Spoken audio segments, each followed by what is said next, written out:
just sell some of them. You're wasting all your time and money on models. Paint what you have. Hello, everyone, and welcome to episode 35 of Model Club TV. I'm still fucking this up. Oh, my God. 35? All right.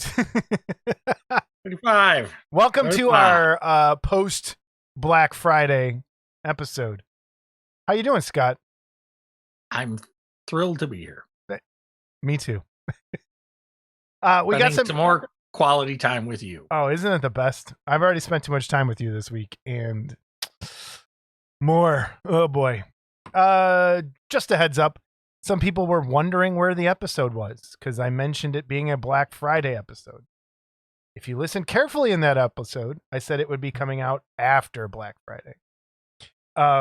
Because if I had to record this on Thanksgiving, I would have gotten beat up. Scott would have gotten beat up.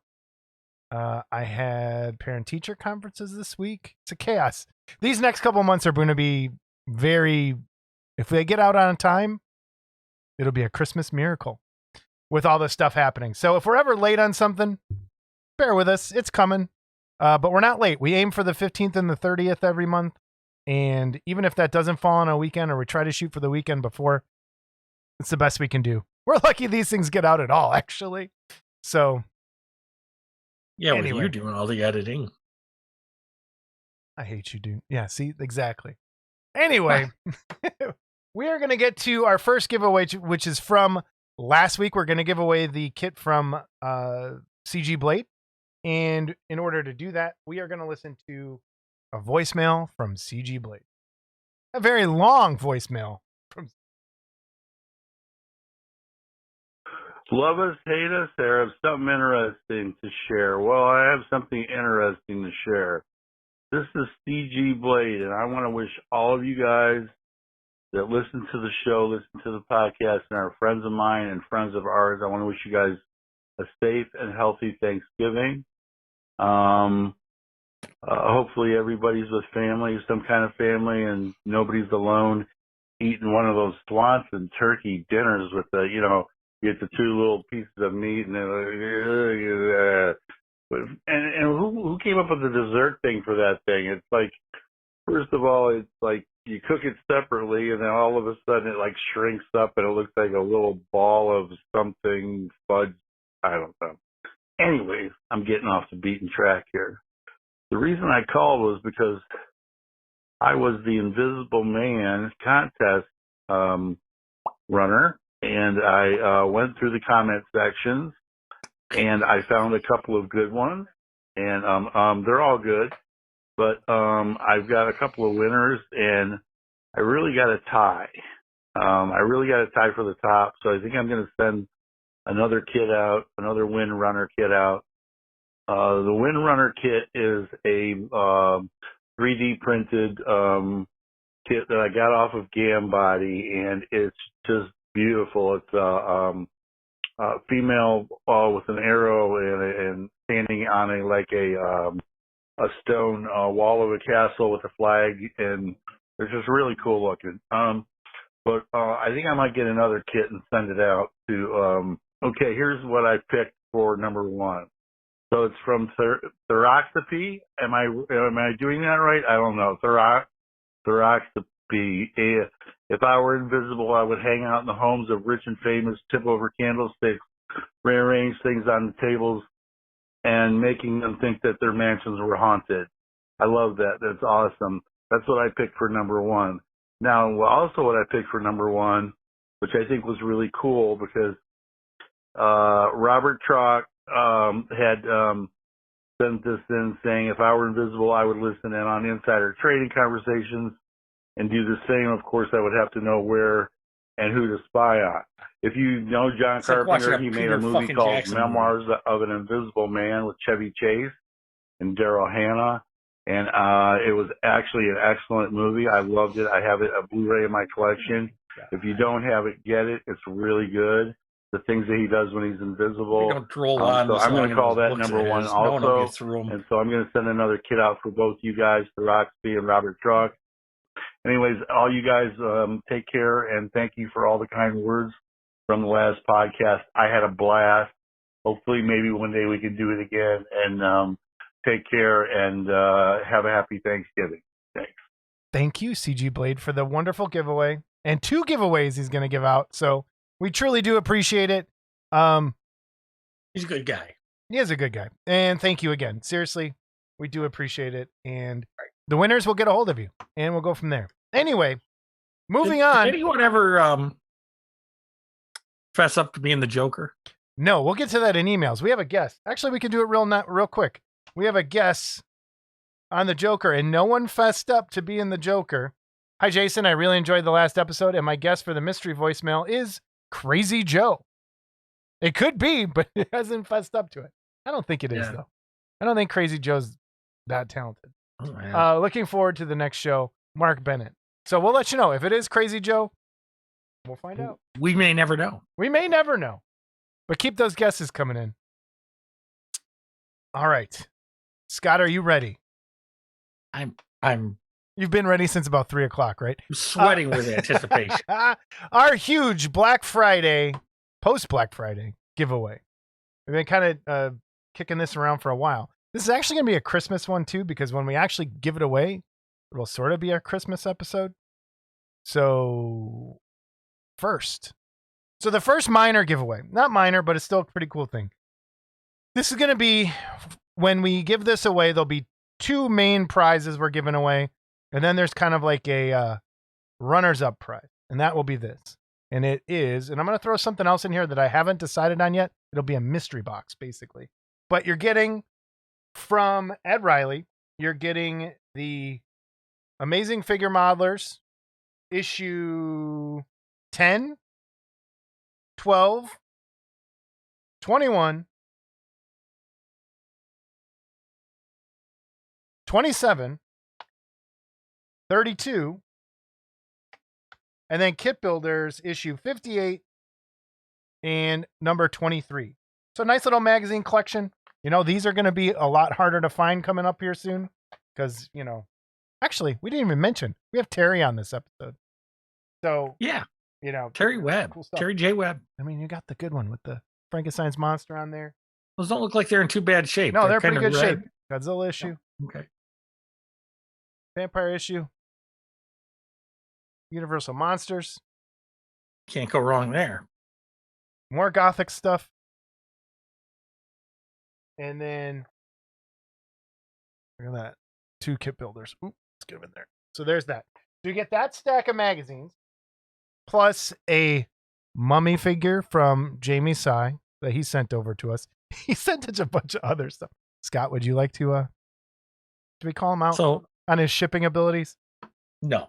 No, he was nice enough to donate some stuff to us. And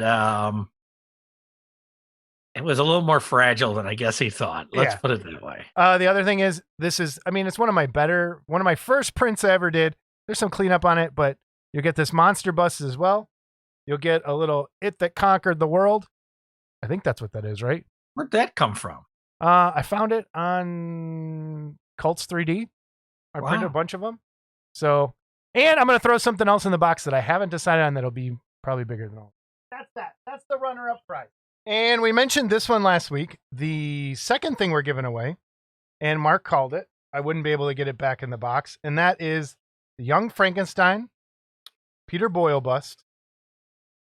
I believe it was Shanna that called it. Yes. Oh, yeah, Shanna called it. This is kit number 2 we're giving away with the clear hand that Scott invented or came up with. Wait, kit number 2.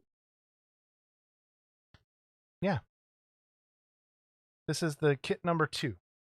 Oh, kit number 2. I thought it was like casting number 2. And I'm Oh, like, no, wait a no, minute. no. I paid for mine and I'm like giveaway number 2. 45 on the list. And I'm lucky I get a usable one. But anyway, go ahead. And the final, the big one. Big one. I am not taking it out of the box.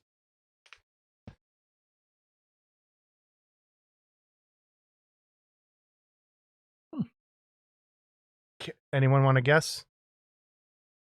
Oh. Yes, Scott, what is it? Oh.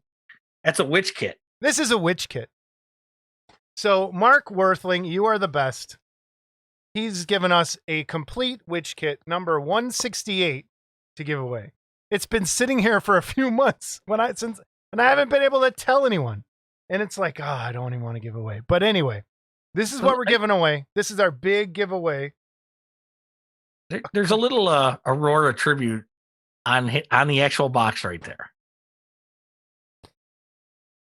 So the item number 483149 was the Aurora kit number and price. Look at that. God. So, So and in case you haven't noticed, he's done it on all of them that he's released. I did not notice that. I didn't know that. Cat's out of the bag, Mark. Sorry. Cool. So we have a witch, young Frankenstein, Peter Boyle, the monster, stack of hobby magazines with some kits and some other stuff thrown in there. That is a huge kit to give away. Huge is in terms of that's a deal. So if you're going to win that kit, so how are we going to give these kits away, Scott? For free? For free. They are going to be for free, sort of. If you're not overseas. Okay. How about for the witch kit? No, we then it's a judge thing. We can't do it. I was going to say, you have to tell us a story about your wife complaining about your model kit collecting. It could be your husband. I mean, we have female Your listeners husband too. or I don't. Yeah. Oh, sorry. Yeah. No, we can't do that. All right, Scott, how are we going to do this? And we're not going to limit this. If you've won something before, you're eligible. Everyone's eligible. Everyone is eligible for this one. Let's do this. Just leave a comment and say, I want in. And I'll throw your name in the box. I'll throw your name in the bucket. And we'll just pull. We'll pull 1, 2, and 3 next episode. And that's it. Sound good? Sounds great to me. Okay. This was a little anticlimactic. I have pictures of the witch kit that we've put up. Thank you, Mark Worthling and Pestilence Labs. Find Mark on Facebook. Now this is one of our biggest giveaways so yeah, far. It really is. I mean, that's $300 worth of kit right there. Keep in mind, I forgot who 400. won the Sandy. Who won the Sandy again? Do you remember? Oh man, my brain. No. Anyway, when Mark sent us the Sandy, Mark's been so generous to us. Mark sent the Sandy and the witch at the same time, and we opted to hold the witch for our big Christmas extravaganza giveaway here. For there it is. The only thing I ask is if you already have one, don't enter, Please, because we're not looking for someone to win it to resell it. We're looking someone to win it that wants it and wants to build it. Yep. Please. If you already have one, give someone else a chance. And if you say you want to enter for the other things, then just put that in your entry and we'll figure that out when we do it. Mm-hmm. So same with the Young Frankenstein. If you already have the Young Frankenstein, just let us know that too. So like if we draw the first person, and the first person's going to get the witch anyway, unless they have the witch. And then are we going to give them the Young Frankenstein? Because there's going to be people that have both. Don't enter, please. And don't enter. Yeah, if you have both, we'll don't enter. Just put magazines in. Magazines. Anyway, that prize box, I'm telling you, people are gonna be like, oh, the magazines. I'm gonna throw something in there that I'm not gonna tell anyone, and then you'll see. It'll be worth it. All right, news and reviews, Scott. Are you ready? Well, your pictures are in here first. I have a sneak peek of something. You sure do. I do. So I mentioned. So you want me to go first, or you're going to go first now? I'll go first with this one. I mentioned last week that I like to see some penis on my kits, and Mark Worthling has answered the call with this sneak preview. And this is all I can share, but he has a kit coming out that has a wiener. Everyone take your guesses, but it's coming. No pun intended. It's apparently someone's Jewish. Yeah. Hey, look at that. Take your guesses. I know what it is, but I cannot I have share. a guess, but I might know what it is, so I'll tell you off. Yeah. Don't tell me on live. Anyway, so yes, thank you, Mark. I appreciate it. Anatomically correct is always the best way to go. The next thing I want to share that I finally got printed was from Fragment. I got my V for Vendetta kit printed. There's the picture, but I got it printed. There's the body. Get the head on there. It's pretty good. I had a lot of trouble with the one head for some reason. It has a really nice cape that goes with it. But it printed everything else printed up pretty nice. It did not come pre-supported, so I kind of had to do that all on my own. But this is what's cool about printing is capes come out paper thin like they should. But the bad thing is a lot of times when they do the seam on a cape, it's right in the middle like that. So to putty and get that looking good is going to be... And to get it to hold. And to get it to hold is not going to be fun. So other than that, it's pretty good. I really like the way it kind of just fits on his shoulder. And it's holding a Rose really thin bladed knife, which I want to show. Because, again, it's the right thickness it should be when a lot of times garage kits can't do that.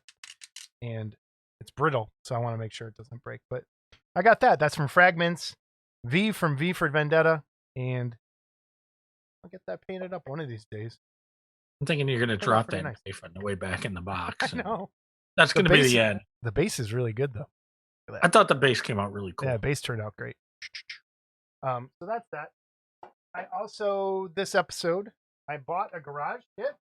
I want to thank Vince Herman. He was watching the episode last time. He runs Saturn Models Ltd. And he heard me mention that I was missing the arms for the Deadly Bite spider kit we shared that they have re-release coming out. And he offered to send me some, but I wanted to buy the Eve kit. So I did. And it comes with some great directions. Comes with the picture. Comes with that. Comes with the jewelry that also goes with the kit. And then the kit itself. An idea. Now, for those of you who, and I don't want to make this a knock on the kit because it isn't. Please don't anybody take this as a knock. This is very garage kitty. This is when it and it's from 99 originally is when it came out. And it looks like a classic garage kit. The proportions are kind of weird. It's sculpted by an amateur. You can totally tell. And it is just like, if you like garage kits and you're interested in how garage kits were, and this is a perfect example. And it is a great collector's piece to put in your collection. Is like, hey, this is what garage kits used to be. And it's an amazing piece. It ends up really tall. It's got a base. Got the demon head that she's holding up. There's lots of great parts. So thank you, Vince Herman and Saturn Models Ltd. It's her holding up the demon's head. And she's got the wings. It's a great kit. I love it. And I'm so happy to finally have it in my collection. So thank you, sir. Thanks for sending me the arms as well. I truly do appreciate it. And I can't wait to actually build this one. It'll be fun. But you know how that goes. What's wrong with you? So that's all I got this episode for things that I haven't found. It's been a weird week. Anyway, Scott, what you got? What have I got? I've got a ton of stuff. Let's just, because I'm fun, pick this up at the local Hallmark store. You're a Doctor Who fan. Oh, cool. Comes with the batteries. Hit the button.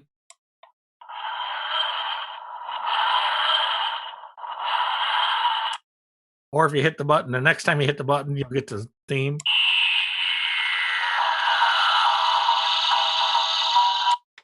Except for the loop on top, it's a displayable piece all year round. Yeah, that's awesome. So I picked that up. That was fun. And let's see, what else? What are we going to talk about? Let's talk about our friend Tony Cipriano. Tony is still nursing a broken motherboard. He's trying to get it to me to fix for him. He did say it's in bubble wrap and he has a box. So I guess we're 2 steps closer. And his friend Aaron Blaze, I think it's Blaze. I hope I pronounce it right. If not Aaron, I apologize. Who Tony works with on this, decided they want to do another sculpting in ZBrush class. And this one will be making monsters in ZBrush with Tony Cipriano. And right now they're running a sale. It's going to be $50 normally. Right now it's $25. Don't know how long the sale goes on. It might be over by the time. 2 more days, yeah. I'm going to try and get this out sooner so that we can get it going. If not, keep an eye out. But this looks like a lot of fun. And we'll put a link in here for the details where you can go. And if you watch Tony's first class, this one's going to be cool. So, I don't think you can go wrong there. So, and then maybe when it comes out, maybe we can get Tony on again to complain about 3D printing and everything else he wants to complain about. But we love Tony. Tony's a lot of fun. Next thing I have found, and the first 2 things I'm going to talk about here are Aurora based.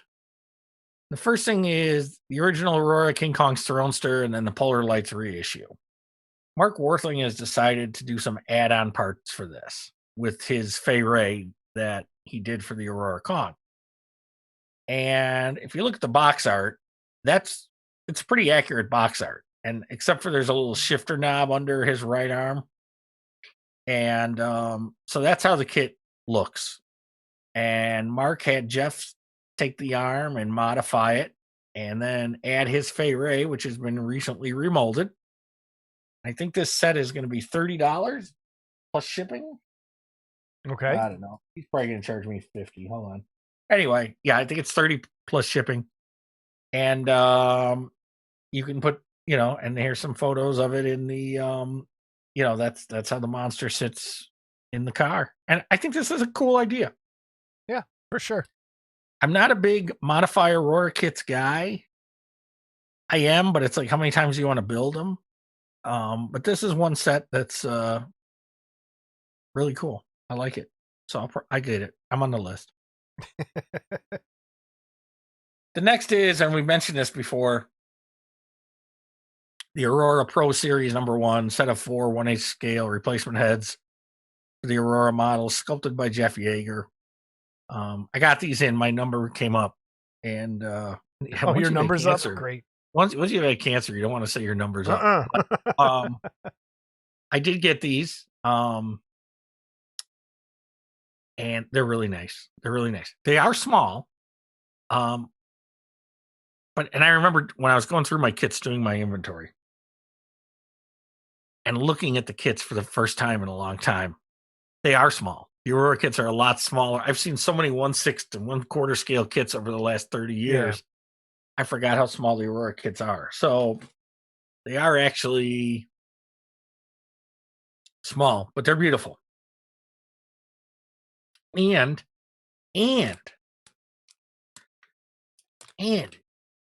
get Jeff Yeager's autograph there on the card. Oh, look at that. There you go. So I got those. That was the only thing I've gotten. But I like them. They're really nice. All right, some stuff you found then. And then there's some stuff I found. I didn't find this. This got sent to me last night, actually. We got stuff sent to us? Oh my God, it's a miracle. Yes. And this is John Deere, Monsters from the Woods. Another Jeff Yeager sculpt. As long as we're on the roll with Jeff, we might as well keep it going here. And this is the Bride of Frankenstein. I believe it's 1/6 scale. I know John don't have a price. He doesn't even have the sculpt in his hand yet. But I thought this was really, I've seen other Bride of Frankenstein kits, but I do like this one. This is kind of when she takes that first awkward step. Yeah. And I think Jeff captured that really well. So I've been waiting for a Bride of Frankenstein. I want to try and get one of everything, like one of all the characters. This is, I think, the one. I like this a lot. Yeah, this is really well done. I don't have, believe it or not.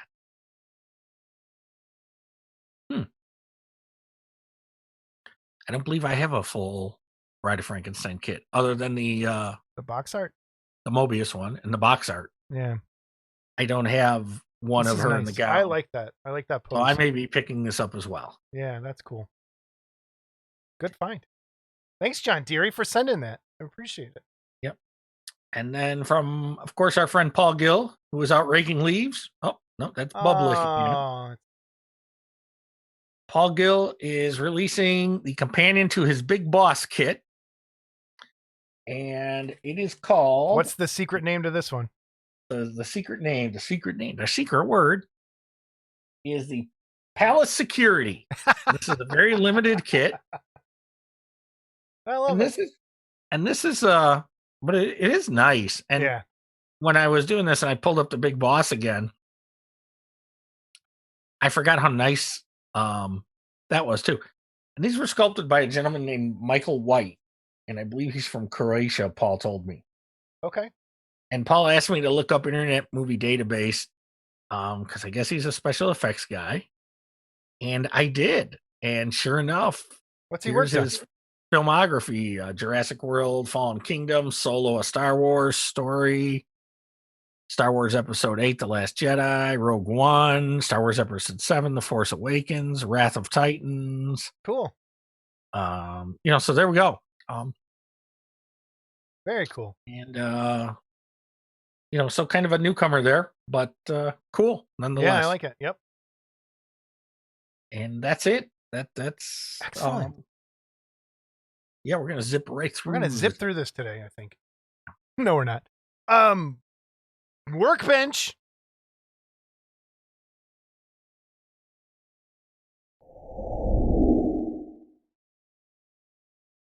Scott, Workbench Stories. Workbench Stories. Briefly. No, I've been printing my duck, and that's taking a while. I've had a couple fails on my 3D printer, but we're working on the duck just to get one printed. So we're working on that, and then Jason and I both decided that resin printing wasn't enough for us. Our friend Jamie Sy turned us on to the fact that we're having a sale on this filament printer. Oh, God. With a coupon for $100, you could get a Ender 3 Pro. And so, like dummies, both of us went out and bought one. And we're Jason's still playing with his. I printed a boat. Yeah, and the rest of his prints are sinking. Yeah. And it's for fun. those of you interested, from what I'm seeing, I can't speak from experience just yet because I haven't built mine. Of course. But it's mint in box like everything else. So I started building mine as soon as I got it. Yeah. Well, and one thing we learned is there's a ton of upgrades for it to buy. So I think we probably both spent about $100 in upgrades for the printer. More. I know I've spent more, I think. But that being said, if we bought the printer with all these upgrades, we would have spent about what, 300? Yeah, it was a good deal. So if anyone if you're interested, it's the beginner entry level kind of 3D filament printer, Creality Ender 3 Pro. They have sales at Micro Center. It's usually $100 off, and then there's a coupon which for $100 off, which brings it down to $99. And it's a great way to just kind of figured what the hell. Let's that jump in. Coupon's only good till December 5th. So if you watch this and want one, Jason maybe should post a link as to how to sign up for that coupon. I don't even know how. I don't think I signed up for the coupon. I did. I signed up. We'll get it. We'll try to get the link or just head over to Micro Center and join their mailing list. I think that's how you do it. Yeah. So anyway, that's what we did it, and then we went back to get some stuff and found a bullet in the parking lot. Found a bullet in the parking lot and a spell. Not a bullet. I'm sorry, a shell casing. Shell casing, and then they were selling Screen Sperry. What? Screen Sperry, SPARY instead of here's all these. Of course, Scott likes to point out everyone's mistakes, and he had to do it at the store as well. Screw them. Yeah, a bunch of computer guys with big old degrees, and they can't spell spray. Come on. As far as everything else for me, Workbench, I've been ripping apart the entire room. You notice there's a new addition here. This will not always look like this. I had to buy another workbench. So now I have the workbench, and I was out of room. I'm still out of room. So it's been crazy. It's been a week of trying to just get stuff in order. Where'd you get that workbench behind you there? Harbor Freight, $100. Wow. I'll And take how a was that picture to from put the other together? side. How was that to put together? Oh, I knew this was coming. It sucked. Mhm. The directions were wrong. Luckily, you have me. I had to go out in the garage and take pictures of mine. The directions were wrong. Anyway, I forbid you look at the picture on the box. the Any other box is time, in the you're garage. looking at the picture. Any other time, you're looking at the picture. This time, you decide, I'm going to follow direction. And here we go. Anyway, so new workbench. I'm working. Anyway, that's the workbench this episode. It's been a mess. Our guest this episode, Scott, is Terry J. Webb. We figured we'd have Terry come on, tell some more stories, and give us an update on the magazine, the digital magazine, Amazing Figure Modeler. And he did that. Terry never disappoints with his insight, stories, and inappropriateness. Is that his unique descriptions? Let's put it that way. Yes. So everybody enjoy Terry J. Webb. The Chronicles continue. And here we are with Terry J. Webb. Thank you for joining us, Terry. How are you, sir? I'm doing pretty good. Thanks for having me back. Love being Yeah. on you guys' show. Third time's a charm, hopefully. This is Three Is it times more- already. Is it 3 times or is this 4? 3. I Three. think probably. Do we count Wanta Fest? Three. Were you on for that? I don't even know. Anyway, how are things? New issue is out. How'd that go? Yes. It's kind of going slow the way I expected. It's got a military slant to it, so anyone that loves, Universal monsters is probably going to avoid it like a vampire avoids garlic. I bought it anyway. Yeah. It was a lot of work, but it was fun. I like expanding the horizons. I'm always trying to get away from, the tried and true forms because after like 27 years of doing it, I got to do it to keep my head in the game. Yeah. And it's, I think, worth a shot to try new stuff, right? Yeah. It was late. Do you want to talk to people about why? What happened? Anything? Yeah, it's just the usual thing, trying to hook up when you do the military themes, a lot of the guys that I work with, there's just nothing there. You're not going to get them to do anything. So I had to work with some new guys and, some stuff didn't work out. Other stuff took longer than whatever, like Dave Prosser's articles is this epic piece on the Red Baron. Yeah. And his was late in coming. Steve took, he had a big project on his, the Hulk versus the Abrams tank. So it's just the usual. Life gets in the way. Life got in the way on my end of things. So Yeah. just another day at AFM. That's what it feels like. This whole year is life getting in the way of everything. So Terry, I noticed there's in this issue, and I don't know if it was the last issue, you can click on ads and stuff, and it'll link you to websites. Right. And I know there's some videos there too. I think they were just more beauty shots. They weren't really how-to videos, but they were beauty shots. So it's evolving. It's going to. I imagine it's going to slowly evolve. So my word to everyone would be, give it some time. It can evolve into more, but this is new territory. Yeah, and a lot of people I work with, they're not up. They don't have the cameras. They don't have the microphones. Haven't done any of that. So it's a big switch. That is the ultimate goal: is to start doing video articles and video reviews, and even like video show reviews or whatever. Or maybe get someone to film their collection. But we're starting off this baby steps because the platform that we have to watch it. You can't overload it. And, give an issue to people and they can't click on it. The links don't work or whatever. So we're trying to get that worked out. We're probably going to need more space or whatnot, but it's just a slow transition. These are like our baby steps. And then eventually we're going to be taking walking strides, and then, we're going to get into the whole running of things. So yeah, people hang in with us. They should see it, slowly just transform, as it were. Yeah, and I noticed the second issue in a row that the Model Club TV ad is on the last page. Well, you know what they say. You save the best for last. Oh, That's the way we look at nice it. save, No, nice save. hey, no mention anywhere else in the magazine. Third time on, Hey, that's okay. We're No, not but I bitter. also told you guys to get me that plug. I do the plug for you to get you more of an So- audience, because you guys, that's the other thing. I mean, you guys I think you're Who's probably fault? getting close to 30 episodes, correctly? We're at 35. This is 36. Yeah. 36. Who's getting phone calls? Terry. Oh, Terry? that's me. Okay. Wow. But I will say that David gave us a nice plug in the website. Oh, absolutely.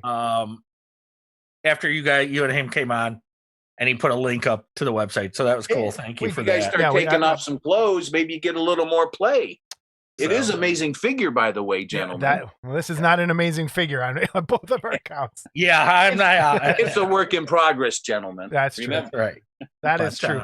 I actually had some people reach out to me asking how to get into the magazine, asking me questions. Yeah. And Well, that's the thing. if you'd like to cover that, like submissions, like if people want to send stuff in, what do they do? Well, for years, it's always been seen as this elite modeling club. And like I tell everybody, my number's out there. I go to these shows, call me up with what you're doing, tell me what you're doing. That's the main thing. We never hear from people until after, like I'm expecting any day now, someone coming up with a killer military article of pterodactyls, attacking a biplane or something and going, oh man, check it out. You guys could run this. And I'm like, well, yeah, it would have worked great in our military issue.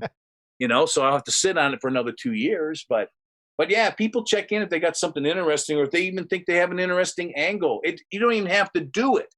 You just checked in and said, hey, I got this cousin that does these amazing dioramas or whatever. And then, just point us in a direction.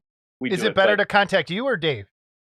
No, it's better to contact me, because I'm like the traffic cop at the intersection. I direct all this stuff, and I'm the one that comes up with the themes. I'm the one that comes up with the angles, figuring out if we got too much, do we have not enough, and and then the whole time it's just this ebb and flow of something's going to work, and all of a sudden it drops out, and then I have to do and I've called you for the the Hail Mary save article.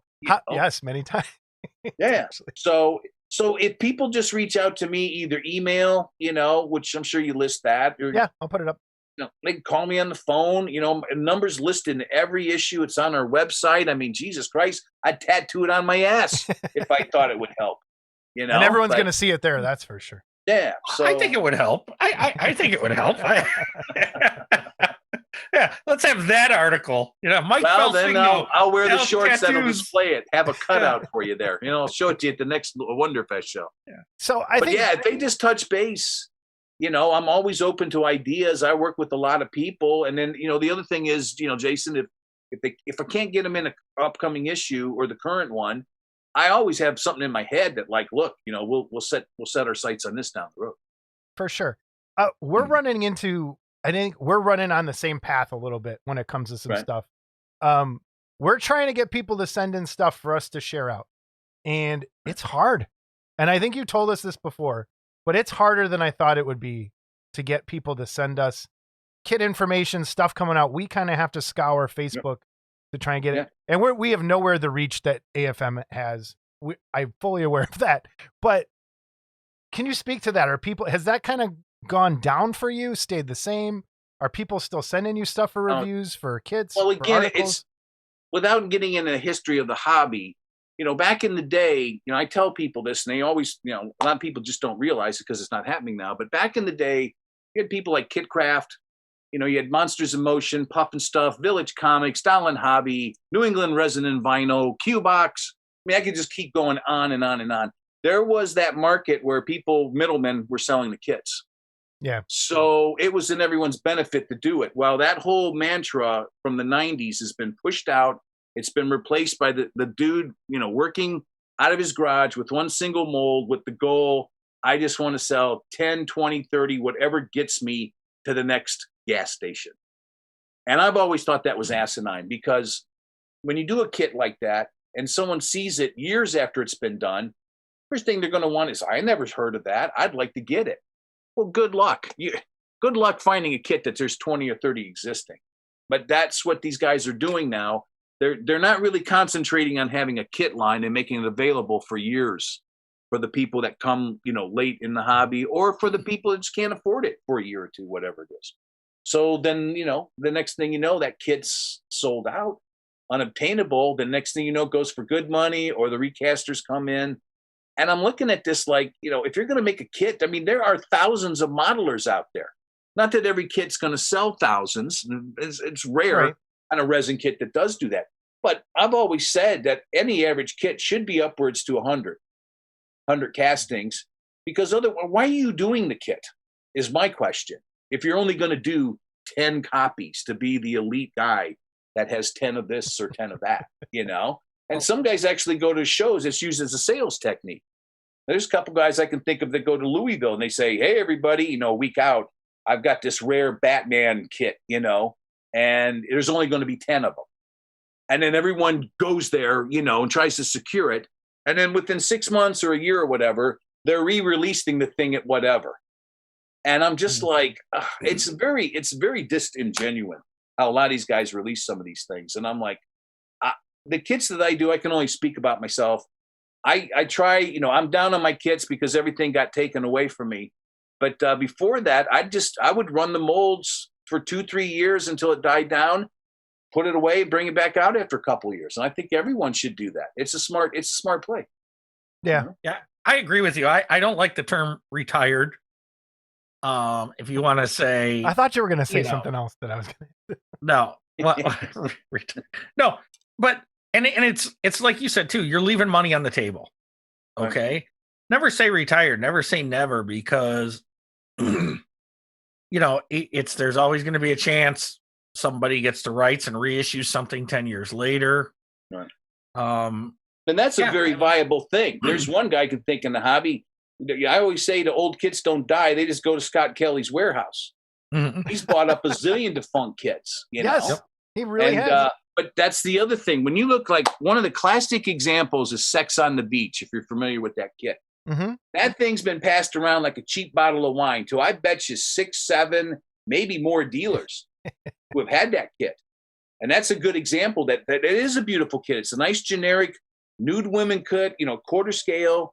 And that thing literally will sell as long as there are guys modeling. It'll just keep selling. So if you keep it out there, but the problem is this, I think. These guys are artists, they're creative. They don't want to keep remolding the same shit over and over. And that gives them the justification in their head. Hey, man, how many times can I do this? An Nosferatu kit or whatever. And I'm like, well, are you in this to help the hobby make a product and make some money so you can keep doing this? Or are you just in to do this, just this little short run thing, and then it creates all these problems down the road, but you wouldn't know that unless you're a guy looking for that said kit, which everybody is. Well, let me ask you this, though. If we go back to the early days of the garage kit hobby, that only a few of us can, didn't it kind of start out that you would, if you did produce something, you were kind of producing it because you wanted it. And if I produce enough to break even, that's cool. And it morphed into more of a business thing. Yeah. And now it's almost morphing back. Well, you hit it on the nail on the head. In the early days, you could do any character and there was no competition. Mm-hmm. And then I think I brought this up one other time, but this is just one little microcosm that I remember happening. There's a dude out in California named Ringo Sin. He was the guy I remember had come out with this generic man kit. There was another cat down in Florida. I forget his name. He came out with his. Yep. Nightlife Productions. Yeah. John somebody. Yeah. I think his name was. Can't remember. He's been out of the game for years and years and years. But he'd come out. So the one guy kind of attacked the other dude like, hey, I kind of discovered this flavor first. But again, it's an idea out there. It's like trademarking the word "the" or something. So I had to watch these guys go back and forth. And I think it played out in Kit Builders magazine. But they went back and forth arguing over, who came first, the chicken or the egg. And I was just kind of like, they're both great ideas. And they were both, well done. But I remember the Ringo Sin guy. He had submitted it in. And which, again, that's another thing. When you put your magazine into, say, this program or to a kit show, we document this shit. This was my whole thing in this hobby. Back in '88, some guy called me up and told me that he had sculpted this kit, and I knew he was a liar. I knew the guy who actually did the kit. That got me thinking, hey, if someone doesn't start documenting this stuff, it's all going to be hearsay and all this, bravado revisionist history, which you are seeing nowadays. I'm starting to see that. And I've had to dig into the files to prove to people certain things didn't go the way that they remembered them. But when that happened, if you remember, do you remember the fights that would start when someone would be doing a Predator kit and then another guy came out who had started it and accused the guy that announced his Predator kit as, you stole my idea, my thunder. I was going to do a Predator kit, but now that you've got one, and that's how, weird it was back then, that no one could really do anything once, because in the beginning you could do any character you wanted. So yeah, it started out as that, but then the money came in right around the 94 to 97, where everyone got in, including the big manufacturers, where you had AMT, you had testers. I mean, these guys were doing resin kits and vinyl kits, Monogram or Revell, I'm sorry, was one of them. That was the big cash grab where people were just like, like they were doing Predators that had boobs and they were milking Predator children. And I was just like, wow, character selection is just really amped up there, You just hit on one of my. It was for the love of it, for the hobby and the love of the characters. You hit on my biggest pet peeve in the hobby, which is putting boobs on a Predator. There is no way, if you look at the Predator's mouth, it could suck on a nipple. And I hate it. Oh, it would suck it dry. It would take it off. Everything. There's no lips there. Anyway. But that was the whole thing. That once everyone had like a cash grab. Like, if you just look at the evolution of the hobby, we all grew up with monsters. When the hobby started, it was 100% basically monsters. No superheroes, no chicks, no any of that stuff. Everyone had been pent up watching these movies for decades, and so the monster craze came. And then, eventually girls started coming in, comic book characters did. And then, back in the day, I was the dude championing original kits. And, a lot of people won't remember this, but my first book that, even to this day, it's one of my favorite kits. It was The Tree Demon by Robert Kurtzman. That was an original design that was supposed to be for a movie. It never got made. But to me, it was just an original design, you know. And I told everybody, even back then, that's the future of the hobby in the original kits, because you can see what happens when the complacency sets in. We're seeing it right now in this 3D printing world. There's a lot of original designs out there. Yep, a ton of them, and it's because these guys don't have molding and casting costs. They sell files, and you print them yourself, or you pay someone to print them for you. Yep. But there's a lot of original stuff out there. Yeah. As well, there should be, because it's creative process and everything. And again, how many Frankensteins or Nosferatus or, whatever character that popular that you want to throw at me, it gets to the point where if you're a long timer in the hobby, you will get bored with those choices, and you're going to look at, if you like superheroes, maybe you'd find something that's an original design that's like, wow, this is interesting. I like this. That's what I think this hobby needs. How many people do you think are in the garage kit pool in the U.S.? I mean, it's like everything, Jason, with gray areas. I know in the hobby itself, there's guys I know that don't build squat. They just like peeping into the hole to look. And that guy, they love talking about the hobby. And they like, they go to Louisville. And they like going there and everything, right? But at the same time, if you ask them what they built, like this has happened with my writers through the years. People would go in there and they would drop several grand. They'd walk out, just stacked with stacks of kits. Then it would be, they'd have whatever, and then it'd get down to maybe it was like one or two, like, well, it's Louisville, I got to buy a kit. As of late, and I'm sure you could see it, I don't think anyone will argue with me, there's nothing new. When you go to Louisville, the shit's been posted from conceptual point from suggestion point to, hey, here's my selection of the artist, to, hey, everybody, here's the concept art. And then all of a sudden, now thumbnails start coming and whatever. And then the progression, here's the leg, here's this. By the time a kit comes out, at least for me, it's like, Jesus, I think it felt like I built and painted that thing, 3 months ago. And so by the time it comes out, I tell everybody there's a reason Christmas is special. It's once a year. But if you sit there and did all this stuff and crammed Christmas down your throat, which they do, and why I ignore Christmas, then Christmas is ruined when it finally comes. And it's, to me, on the kit things, the last guy that did it, I think, and he's like a more of an older school guy, was Mike Allen, the Forbidden Zone. We went out to Jersey Fest, and this was recently, and it was his the hammer kit with the Cushing and the getting strangled by the Frankenstein. Yeah. Yes, he didn't tell anybody about that, and I was sitting there lamenting that, and he goes, "Oh, I got a surprise for you."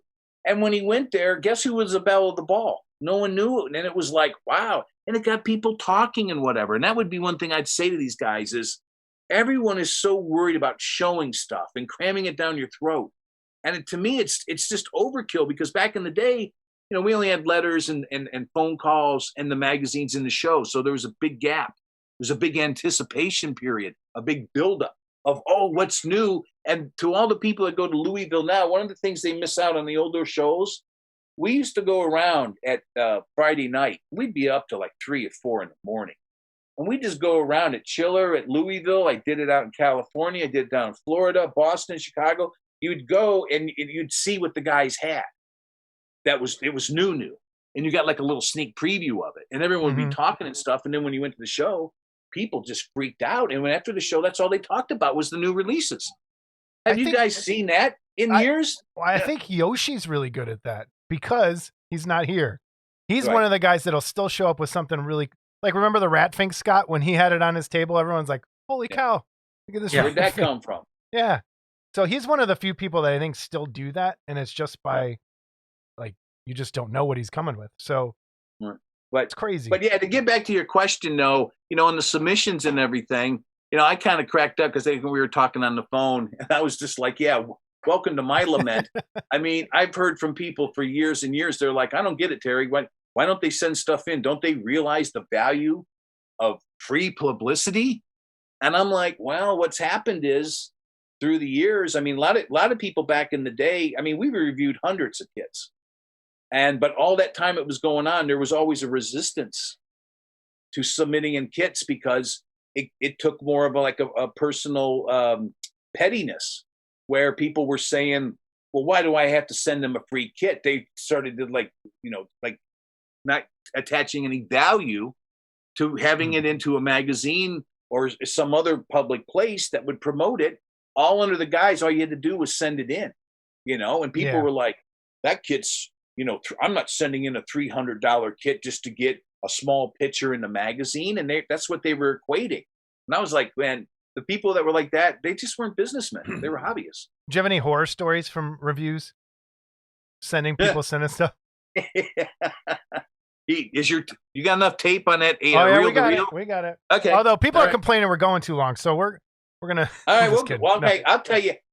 Offhand, yes, I got a shitload of stories about stupid submission things or whatever. But I love stupid stories. All right, but these are funny too. They're kind of ironic.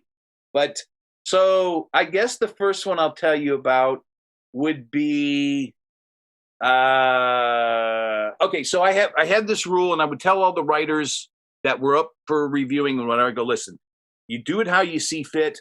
But if I see you getting too crazy with something, I will edit you. But I didn't ever want to edit anyone's reviews because that's their opinion, and I'm trusting them because they're writing for the magazine. It's just not some open thing we do on the street. So I would just say I did the 50-50 rule.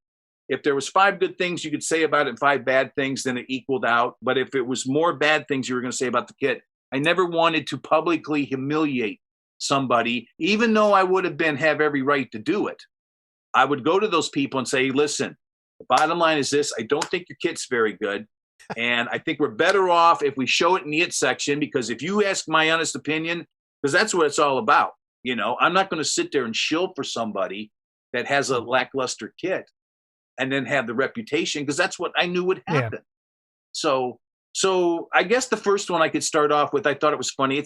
I'll try to tell as quick as I can. Oh, no, you You're good. And I'll tell you what too. On all this stuff, I'll try to take screenshots of this stuff, so All right. at least your viewers, because this doesn't work without images or words. What I'm going to tell you, but it is absolutely true. So I remember at issue 36. That was AFM 36. It was a silent horror issue. I remember this like it was yesterday. There was a gentleman that started a company up, and his name was James Whitman. So James comes up with this idea, kit calling. He's going to do kits, and he gets in. He does. He makes these 2 kits. His very first 2 kits were these generic little mini busts, and I think he went and did like 120 castings of each, which was a huge mistake because he was getting this done over in China, and he didn't really do any R&D on the whole thing. He just went and did it, and then he calls me up, and he's like, "Hey, Terry, got some new kits. I'd like you to review." And I'm like, "Okay." So he sends them, and I was like, "James," I was like, "Dude, I cannot review these." And he's like, "Why not?" And I go, "James, they're terrible." And so he's like, "Well, that's a problem for me." So James was one of the rare few that took the viewpoint that bad publicity, there's no such thing as bad publicity. And I was like, "James, I really don't want to be put in this position." He goes, "Terry, you don't understand." He goes, "I got 120 of each of these. They're not selling." And he goes, "I got to do something." And I go, "Dude, I really don't want to do it." And he goes, "Terry, I insist." And I was like, ugh. I go, "James," I go, "you're really asking for it." He goes, "Terry," he goes, "you're a fair man. I trust you." He goes, "Have at it." I said, "All right." So when it came in, I was like, shit. So one was a scarecrow, and the other one was this generic Reaper type dude. So I thought, okay. So I called up Mike Felsigna, and I said, "Listen, Mike," I said, "I need a little help here." And I think Jason was busy or didn't answer the phone. But I called up Mike Felsigno, and he said, "Okay, I'll do one," not having seen the kit or anything. So I went and I did the review, and I called a spade, and then issue 36 was overnighted for the Louisville show. So I forget what year this is, but if you look in issue 36, you can actually read the review. So when the first person I see at the show is James. So I call him over, and this was like Saturday morning, and it was like setup time. James come over, and I said, "James," I said, "come over here. I go, "Come over. I want to talk to you." So he comes over. He forgets about the whole thing. And so my thought was, all right, he forced me to do this, so I'm going to make he's going to be the first one to read it. So that way there would be no one calling him up and saying, he's going to hear it directly from the horse's mouth, right? Call him over. I said, "James, take a seat." And he goes, "Oh, I don't like the sound of this." He reads the thing. It takes 90 seconds. He looks at me, goes, "Terry, it's absolutely a fair review. Thank you very much." So the funny thing was this.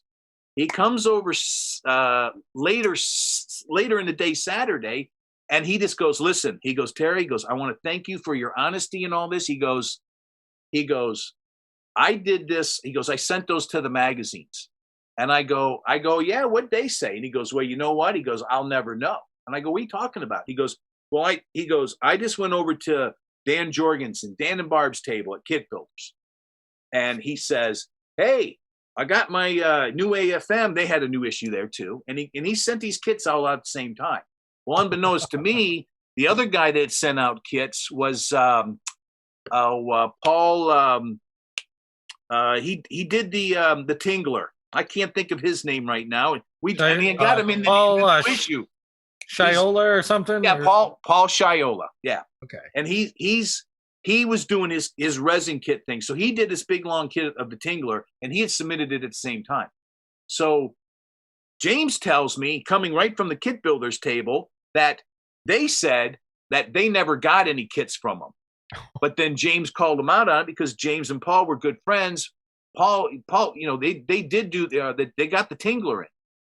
So Paul had asked about the Tingler because it never appeared in their magazine. So James told me, he goes, "Terry, I just want you to know that I sent you those kits and you were a straight shooter with me." He goes, "There was no bullshit." And he goes, "You were a man of your word and you did what you did." He goes, "I dealt with those clowns." He said that they said that they never got the kits. And I go, "James, well, that's the perfect excuse," because I said, "I guarantee you they thought the same thing I did of them." And then he said that, "Well, okay, so you didn't get them." And he says, "Well, then why didn't you review Paul's kit?" because he knew they got Paul's kit, because Paul went over and asked him why his Tingler wasn't reviewed. They told Paul that they gave the Tingler kit to a TV host, which I'm thinking is because the only one I can think of is Sven Gulli.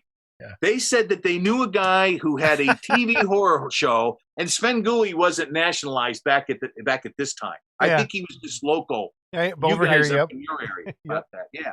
So he says that they gave that kit to Sven Gulli because Sven Gulli would reach far more people with it. Actually, I think I've seen it on the show. Yeah, it might have been. I don't know. But I just thought it was in the ironic background on there. that I didn't want to deal with that. So that was the one with that. Now, there was another one that happened. Well, I got to quote you here. After reviewing kits for nearly 20 years, maybe I'm being a bit harsh on this release, as I'm sure it'll appeal to some folks out there. However, I still firmly believe that when you produce original kits such as this, you've got to bring more to the table if you expect to attract the attention of modelers who generally like to buy kits of more recognizable characters. And that was the Harvest Terror. Yeah, now, that was a full Harvest kit. Terror. It wasn't a belt. And you could have had me hooked up to a lying machine. I mean, I do that with every kit. There's nothing there that's wrong. Like, that's 100% true. If you're going to make an original kit, it better be amazing, or you're going to miss out on stuff. Yeah, but there's people out there that would read that and go, and just not look at the facts of the matter. Like, I did not want to do that because I know there's people out there going, well, geez, look at them. They're like, they're picking on, they're ripping the wings off a fly or something, because I don't to beat up somebody. Because, I've always had this in my head when I got into this hobby. If either of you guys sculpted something, not your digital stuff, but if you go and sculpt something, it's like making that old ashtray that has the clamshell in it for mom when you're in second grade. The thing is the most hideous thing. That's my job, Terry. Don't ruin my job, man. Yeah. But some kid made that. And if mom would throw that away or whatever, the kid would be crushed. And I always kind of thought that these kits that the guys do, that's like their kid. So if you're going to sit there and say, yeah, your kit sucks, that's more or less like saying, your daughter's ugly or whatever. Good luck in the beauty pageant. So. Yeah, but the con to that is, and I've seen it on the Clubhouse, and I've seen it on Facebook. You've seen it everywhere. Is, so you'll see guys like just slap some paint on shit. I remember seeing a Creature from the Black Lagoon that, like, I can't even remember who painted it. And if he watches, I'm sorry, but it had all kinds of different color polka dots. This is the hate mail episode. It was like all crazy. And I'm thinking to myself, and people are like, but what got me is the people that are going on there going, yeah, it looks great, man. Yeah, that's a good concept.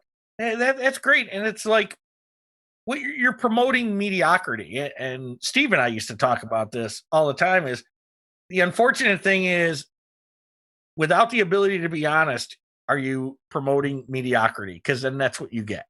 Right. You don't get people trying harder. I remember when we went to that hobby expo, which was all the miniature stuff. Jason and I went there, and there were a bunch of other guys that we knew there. I think Norbert was there and George was there. And I was blown away by the work these guys do.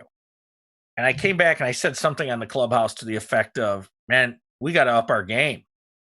And man, there were guys that got upset about it, and it's like, I'm sorry, but the truth is the truth. Okay. Wonderfest gets 700 model kits or whatever entered, but sometimes, you look at the quality and you go, I mean, but good for the guys that enjoy the hobby and don't care that much. And I mean, yes, that's the other side of it. The other side of and this is kind of what I tell my kids at school. Is I'm a very much a process guy when it comes to art. Is art for me at school, art and model kits are different, is process. I'm teaching kids patience. I'm teaching kids how to mix colors, how to do all this stuff, how to use clay, that sort of thing. If you're a guy that likes to just sit down and build models and you're just painting it because you're trying to it's a hobby, right? Who cares what it looks like in the end? But if you're going to put that up online and you don't say, hey man, I'm just slapping some paint together. And if you're bringing that thing to a contest and it's just a slap some paint together thing, that's not okay. Like, you should expect to be, and then you're upset that you got a merit or nothing. It's, Well, There's that a changes difference. it from just having fun on a weekend Right. to expecting something. And that's the big gray area, Jason. Yep. I would say is that, yeah, it's fine just to goof around and do whatever. But at the same time, the kits cost a lot.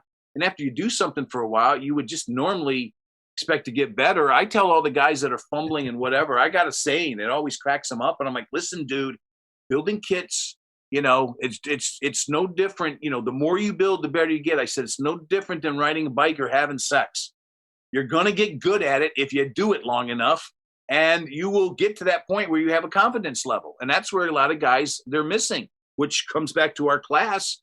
That's what I'm trying to instill. I always joke, our model class is nothing but a fluffing session for the weekend, because I want those guys to go to the contest pumped up like, hey, man, look, I blended these colors. I've done this shadowing. I've painted eyes. I'm like, I'm with the other guys. I can be accepted now, because that's what everybody wants. Yeah, true. I think at the end of the day, but it's how you approach it. And then, but getting back to the reviews, it's how you critique it. I don't want to push these guys away, but at the same time, I don't want to condone, mediocrity. I got this quick little story. We were over in Japan. True story. You can ask David Fisher. You don't believe it. We're sitting in the back of a cab, and I'm looking out the window, and this dude pulls up, and he's got a Kawasaki team jacket on. And I'm looking at the thing, and it's all written in English and everything. And it says, and I kid you not, we strive for mediocrity.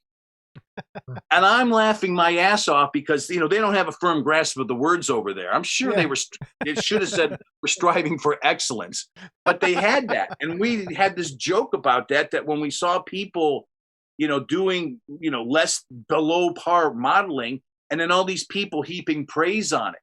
And it's like, yes, you should encourage them, but at the same time, and you shouldn't bitch slap them because their skin looks glossy. You should just critique them in a polite way and say, look, you're doing good here, but you can do better. You have to learn from things. As long as you things. present it that way, hopefully they're going to get the message and not flip you off and send you some, Well, if they want to get better, some guys are just happy where they're at, and I get that too. Okay, and I always tell everyone, I said, these guys enjoy the hobby more than I do. I got a basement full of unbuilt kits. They've got shelves full of built kits. Maybe they're not built to David Fisher level, but they've got a shelf full of built kits. I don't. Right. Okay. But I also look at when I first got into this, my first Wonderfest in 95, as soon as I started looking around, I said, I'm buying these super deforms from Mike Parks. Spent about $100 at his table. And I said, these are good practice pieces, man. These are good fuck around. Who really cares what they look like? Right. So that if I get to here's this screw around Frankenstein. If I get to a Billiken or a Horizon at that time, then I can, hone in and do a better job, hopefully. Speaking of which, did you finish that Godzilla yet, Scott? Whatever. Well, it should be a stepping stone thing, because I get guys come up to me all dejected, and I'm like, okay, show me your horror story. So they got a Predator. It's their first kit. I'm like, look, dude, start with Batman. Start with whatever simple. And I always use this analogy. Yep. Steps have 12 steps. Take them one at a time. You don't ever bound a flight of steps in one thing. You're going to fall on your ass every single time, So, but hey, another quick story I want to tell you to get back to the submissions. This has not happened, because usually when I tell somebody, and in the history of the magazine, I probably sent back about maybe 15 kits. And I just, I politely tell them, look, can't do it. Now, sometimes they insist like James did, but then sometimes it gets ratcheted up way more than that. So this next story concerns a good friend of mine. His name's John Apgar, and he does Posthumous Productions. And he started getting into rock and roll kits in the early days. He's one of the first guys who started doing all that. And right now he's like pretty much the only guy has a complete rock and roll line, which is great. But not all of them were great. And one of those ones that wasn't great. So he'd come up and he did the kit release was called the Glimmer Twins. And it was Mick Jagger and it was Keith Richards. Keith Richards. So he does this kit. I'm well aware of it. And it is a train wreck 6 ways from Sunday. I mean, Mick Jagger is like this is from, I think, the early 80s, the time of it and everything. But Mick Jagger has the microphone and he's bent over and he's like belting out a number. And the problem is he looks like that old fat dude in that slow motion footage that's taking a cannonball in slow motion to the stomach. And he's like doubled over in pain. And then you have Keith Richards, who is just this wooden effigy standing there. It's got a cigarette headband on, and it just looks like it was carved by an Aborigine out of a coconut shell down in New Zealand or something.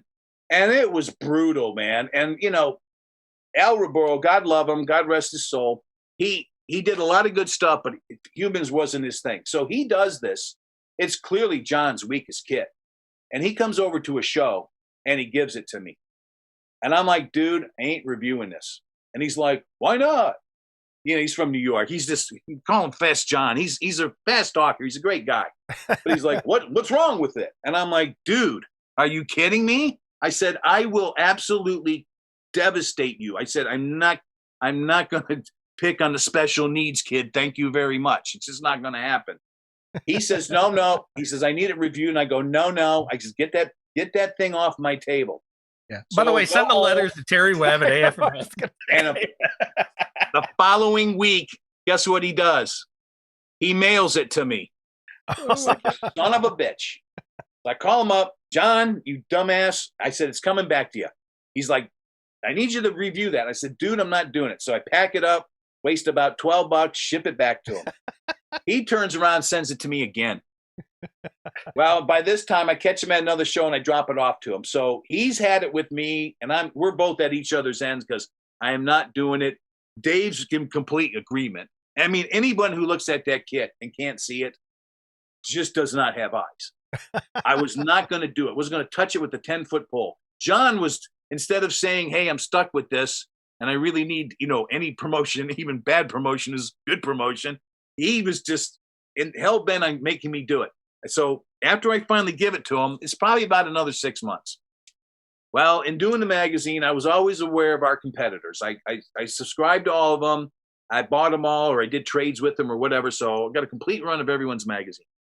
So in Modeler's Resource, the next issue that comes out, I'm sitting there going through it. Well, there was a columnist that Fred had used in this magazine, and his name was Steve Goodrich. And he was out in New York. And lo and behold, boom, there it is. There's an article on the Glimmer Twins. And I just had to deal with the primed ones. Or I would have been dealing with primed ones. He went and painted these things up. And oh my God, it's certainly, you know how like sometimes you can paint a bad kit? Yeah. And you can paint in the shadows and you can kind of lessen its, lacking in quality or the looks or whatever it is. That's why monsters make good kits, because you can hide a lot of bad stuff like that. Oh, yeah. I've told that with a lot of people. You can hide a lot of things in scales and stuff like that. You can't do that on a human. So I read the article, and I got to dig this up because he starts this article by what John had done was John had tracked him down and said, listen, I need you to do it. And Mr. Goodrich was more than happy to do it. And John gave him the story that, hey, the other guys are laughing at me for this kit and tell me how bad it is and that they won't put it in the magazine. And he kind of misrepresented, but it was the truth. I didn't want to be attached to this thing because I was going to get, and I know John would have resented it, and it certainly wasn't going to help the sales. So Steve gets in there and does this big diatribe about I've never met him and he never met Fisher, and he was just going on with John. So, but you read what he says and he's just kind of attacking us like, this kit's a diamond in the rough and it just needs a little elbow grease and everything. But when he wrote it, it was so funny because this day I used this catchphrase from him. When John had said that, that the kits, we said the kits were terrible or whatever. And Steve says, he replies, I took one look at these kits and the first thing I said was, balderdash, I say. So to this day, when I'm confronted with some crazy thing, I always pull out the old balderdash because that's what the old timers used to say back in the day when they thought something was crazy. So it did get its coverage in there. It just didn't get it in AFM. But I don't have any facts to back this up other than I'm not a bet man, but if I was, I would bet that was probably John's weakest selling kit. And I've yet to find anyone who does a rebuttal on what I just, on my opinions. I mean, so watch the comments. Don't work out. I can't wait to see the comments on YouTube. See what we get. Well, I don't know, man. I haven't got a problem calling spade a spade because, I tell everybody, if I'm going to tell your stuff's great, you should be at least be able to be accepting of, hey, you didn't pass the mustard test on this one. Have you ever gotten stuff for like people accusing you of just hoarding kits or not dishing them? Like, yeah, my wife, and don't say that too loud because she'll overhear you and come in here. You'll have another episode. She swears to God I could get a guest episode on Quarters TV show, But so yeah, I had Scott. You might remember this. It's this long time ago, but it's in print. It's all documented, and like I said, I don't lie about this stuff. I was doing the hobby with Model and Toy Collector. I was meeting all these people, and it was all good. And on the surface, it was all good. And then little by little, certain things started coming out. And I was like, well, wait a minute. I'm just kind of going around being the Pied Piper of resin. Everyone should be happy. I'm promoting them.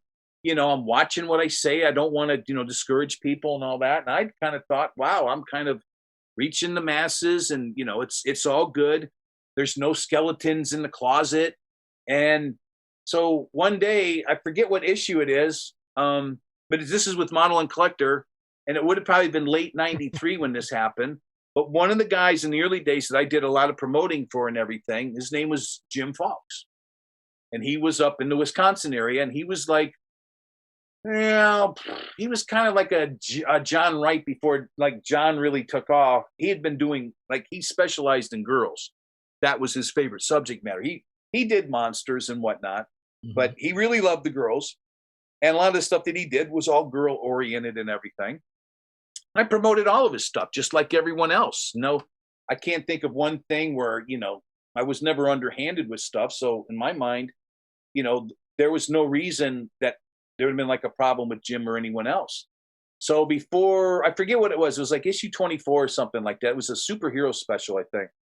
But the editor gets the magazine back and everything. And he calls me up to, say it's printed, it's getting ready to ship. And he goes, oh, and by the way, he says, you might find this interesting. He says, there's a letter that was written concerning you that I ran in the magazine. And I'm like, okay, what was that about? And he goes, I didn't tell you about it because he goes, I didn't want you to worry about it. And I'm kind of like, well, you kind of got me worried now. Well, what it was, Jim Fawkes wrote this really lengthy letter into the magazine. And Bill goes on. Oh, and by the way, the editor of the magazine at the time, his name was Bill Brugman. He was a great guy, funny dude. We got along like two peas in a pod. And he goes on to tell me that he goes, you got a vocal critic out there, Terry. And I go, I do. And he goes, yeah. And I go, well, what's he vocal about? So he goes on, he describes the letter. And Jim had written in, and according to him and a bunch of his buddies, they had all gotten together, and they had deemed that what I was doing, it just wasn't right, that there was only one voice reviewing kits, and God forbid he was keeping them, but even worse, I was hoarding them in my basement. And I'm like, wait a minute, Bill, what now? And I go, wait a minute, you're running this letter? I'm like, dude, I go, are you trying to just, crucify me up in front of the hobby? I go, what's the point of running this letter? And he goes, well, Terry goes, I didn't finish. He says, the point is, he goes and he does his complaining. And then he says, I came back and he goes, I just nailed him to the wall with what he doesn't know. So the gist of the letter was this. He didn't like that one guy, there was only one voice. He thought there should be a committee of people reviewing this stuff. And they had to have certain credentials. And of course, he was qualified to do it. But I wasn't. But the thing is, he never names me in the letter. He just talks about like this third party. So, but the kicker was this. He also said that the kits, they shouldn't just be sitting in someone's basement. They need to be in a traveling roadshow, traveling around the country, educating everybody. Because what had happened was at Wonderfest the year before, I think in 92, they tried to do like a history of the garage kit. And people brought stuff and whatever. And to be honest with you, I can't remember. I can't remember if I was involved with it, if it came out. He said it was lame. In the letter, he literally just says it's lame. So that's part of his thing is that like, well, we got to vindicate this. And we have to have this traveling, road show out there with all these kits explaining where the hobby came from and all that. So Bill goes and writes this rebuttal that literally just blew him out of the water. He gave him all my credentials, all the things I did behind the scenes. Because you got to remember, guys, at this time, I wasn't getting paid for any of this stuff. I didn't know where that came from or whatever, but I was really happy that Bill had my back and everything. But just as an addendum to that story, I wouldn't even be telling you this, but it's something really weird after that had happened, because obviously when that happened, I was like, well, okay, this guy doesn't value what I do. He doesn't, appreciate, what I've got going. So, obviously I didn't make any inroads. I mean, it wasn't like I just gave him a big FU. I just, kind of like just, if he said hi, I said hi or whatever. So, as I say, did you ever talk to him at a show about it or anything? Like nothing? No, because like I said, the way I looked at it, the way I thought the way he should have done it, he should have approached me, because at least I could have educated on some things, and he wouldn't have come off looking like, the way he did in the magazine. But no, I just kind of looked at it. There's like a lot of guys that are like that. I'm just like, I've done nothing but been either a bonus or a helpful thing to you. So until I do something that's, out of place or whatever, I don't think I should be treated like that. And I just dismissed them, because you guys got to remember, back in the day, there was just a lot of people that were staying connected with us. So the fact that one guy didn't like me, I never dwelled on it. I just literally turned the page, swiped left, whatever you want to call it, and went on with my life. So what happens is, this comes around to 97, but in 96, what he had done, he got hired by Jim Deming and this other dude out of, they were up in Connecticut, I think. Can't forget what Jim Deming's partner was, but they had commissioned Jim to do the Kiss figures from Destroyer. Okay.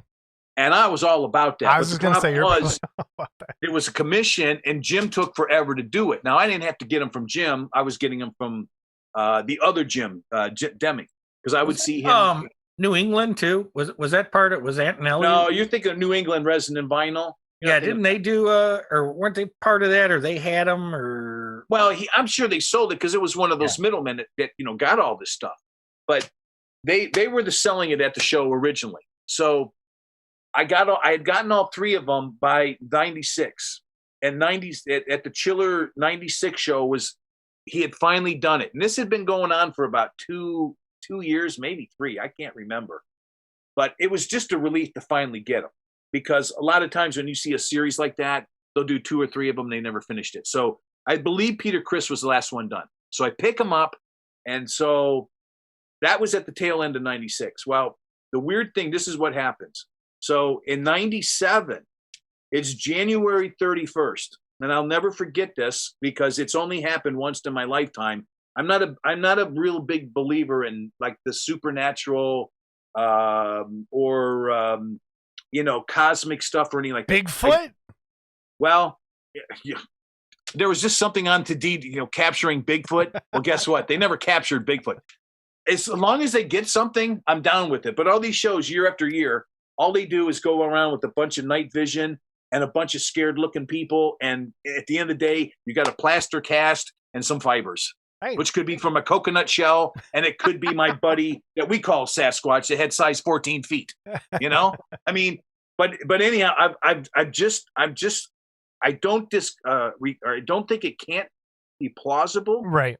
But I'm not one of those people that go around when I hear a bump in the night and I'm like, ooh, So, but this is a true story. And Jason is, by the way.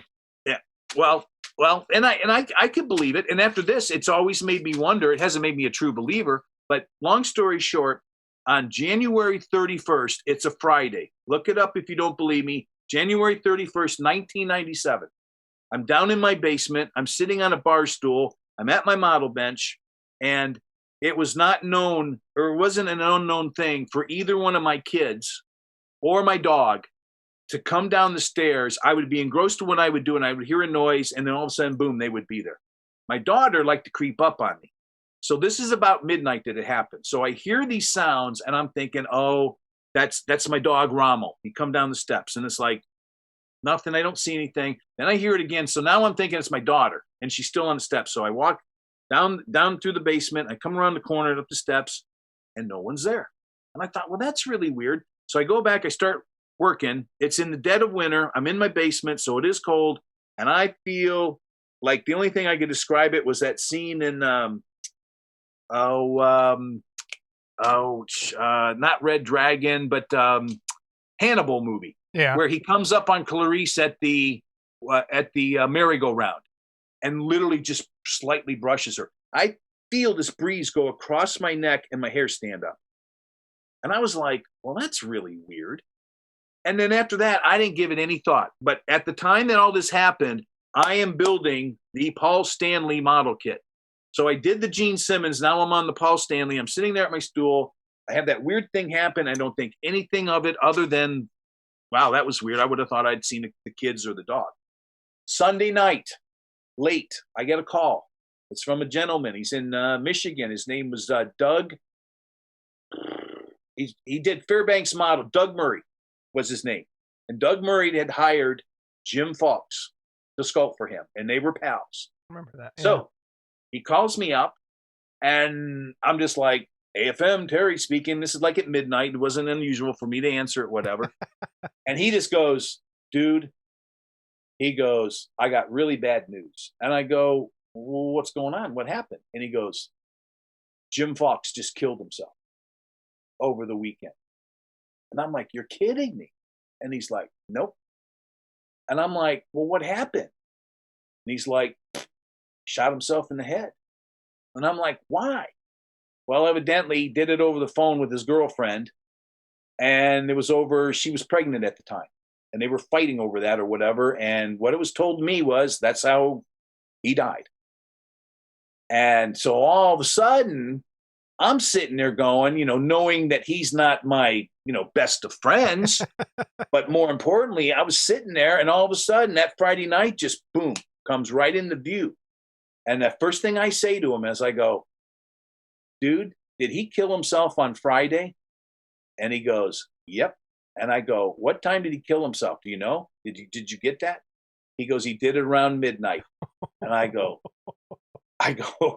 Doug, I am shitting you not. And I told him the story. And I go, and Doug goes, he says, well, maybe he was reaching out to you, apologized to you. And I always looked at it that like either his soul went around and either cursed me or he was going around and he just touched me like, hey, I hope all's forgiven. I don't know, man, but that actually happened. And this day, those kits are not done. And that Paul Stanley kit still sits in the box. Oh, wow. Right where I left it. Because, one of these days I'll get back to it. But it was mainly I got busy with shit. But that did that spooked me a little bit. Because I was like, that was just too weird of a coincidence. The times and all that stuff. And I've just never forgotten it. But to get back to your thing, there's been plenty of people on submissions that that have messed with you one way or another. But I got one more submission. Type. No, but don't you guys agree? You're sitting there doing your thing, whether you get paid for it or not. You still have your time into it, and you're sitting out there chugging for the hobby. And then to get back what I'd said earlier, everyone used to unload their kits on you at the shows or mail them in. Mm-hmm. And so it really was a lot of work to keep track of everything so no one got, left out or anything. Right. It really, there was one issue, me and Dave, we reviewed, I think, almost 30 kits between the two of us. That was just one issue. And you had to do it that way because coming right behind it was another show with a bunch of submissions. But that's all changed now. These guys have gone literally back to like one-man operations, and they're all claiming poverty or whatever. And I've literally talked to people that don't have sales, say they're struggling, and then you point out to them, well, you got the magazine. Why don't you send something in? They're going, no, I'm not going to do that. It's like, well, we're not ever going to do that. A lot of these guys got kind of hung up on the thing that like, oh, David and Terry's getting another free kit. And I'm sitting there going, I don't look at it as, oh, I got into this for the free kits. I'm looking at it as when I get a kit, I'm chained to the bench. I'm under the gun to work for you, in a sense. Yeah. And I'm not modeling what I want to model. You got to sit there and you're at the discretion of what comes in the door. So we went from, if you've been paying to the magazine, we went from having, full, 6-7 pages of reviews. And then, we got to the point where me and Dave were doing it, and that got a kind of a contention point with me because I was like, Dave, I go, look, dude. I said, all these great kits, we're sitting there stroking over ourselves about how great the kit is. And I'm like, that's stupid. We're wasting space. So I said, but the really cool kits or the really nice kits that are just a 10-star or 5-star, whatever you want to call them, just one of us would do it.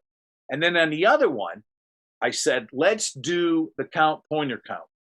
Because Dave doesn't want to, go that route. So I said, fine, I'll take the low road.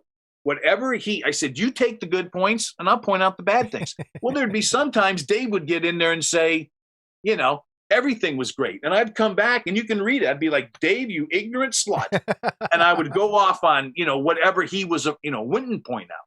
So we got a good response with that. But then eventually, I've done hundreds of reviews since I think the first one I ever did was back in like 88, and it gets tedious after a while if you're just doing the same kits or whatever. So I always tried to make them personalized or whatever, but we had other people come in. So it was all going great. But then when the digital era came in, all of a sudden when people were able to promote their own kits, they just kind of forgot. And there was other magazines going at the time. We weren't the only one experiencing it. But if you look at the history of the magazine with the reviews as we go along issue by issue, right now, there's just a handful of them in there.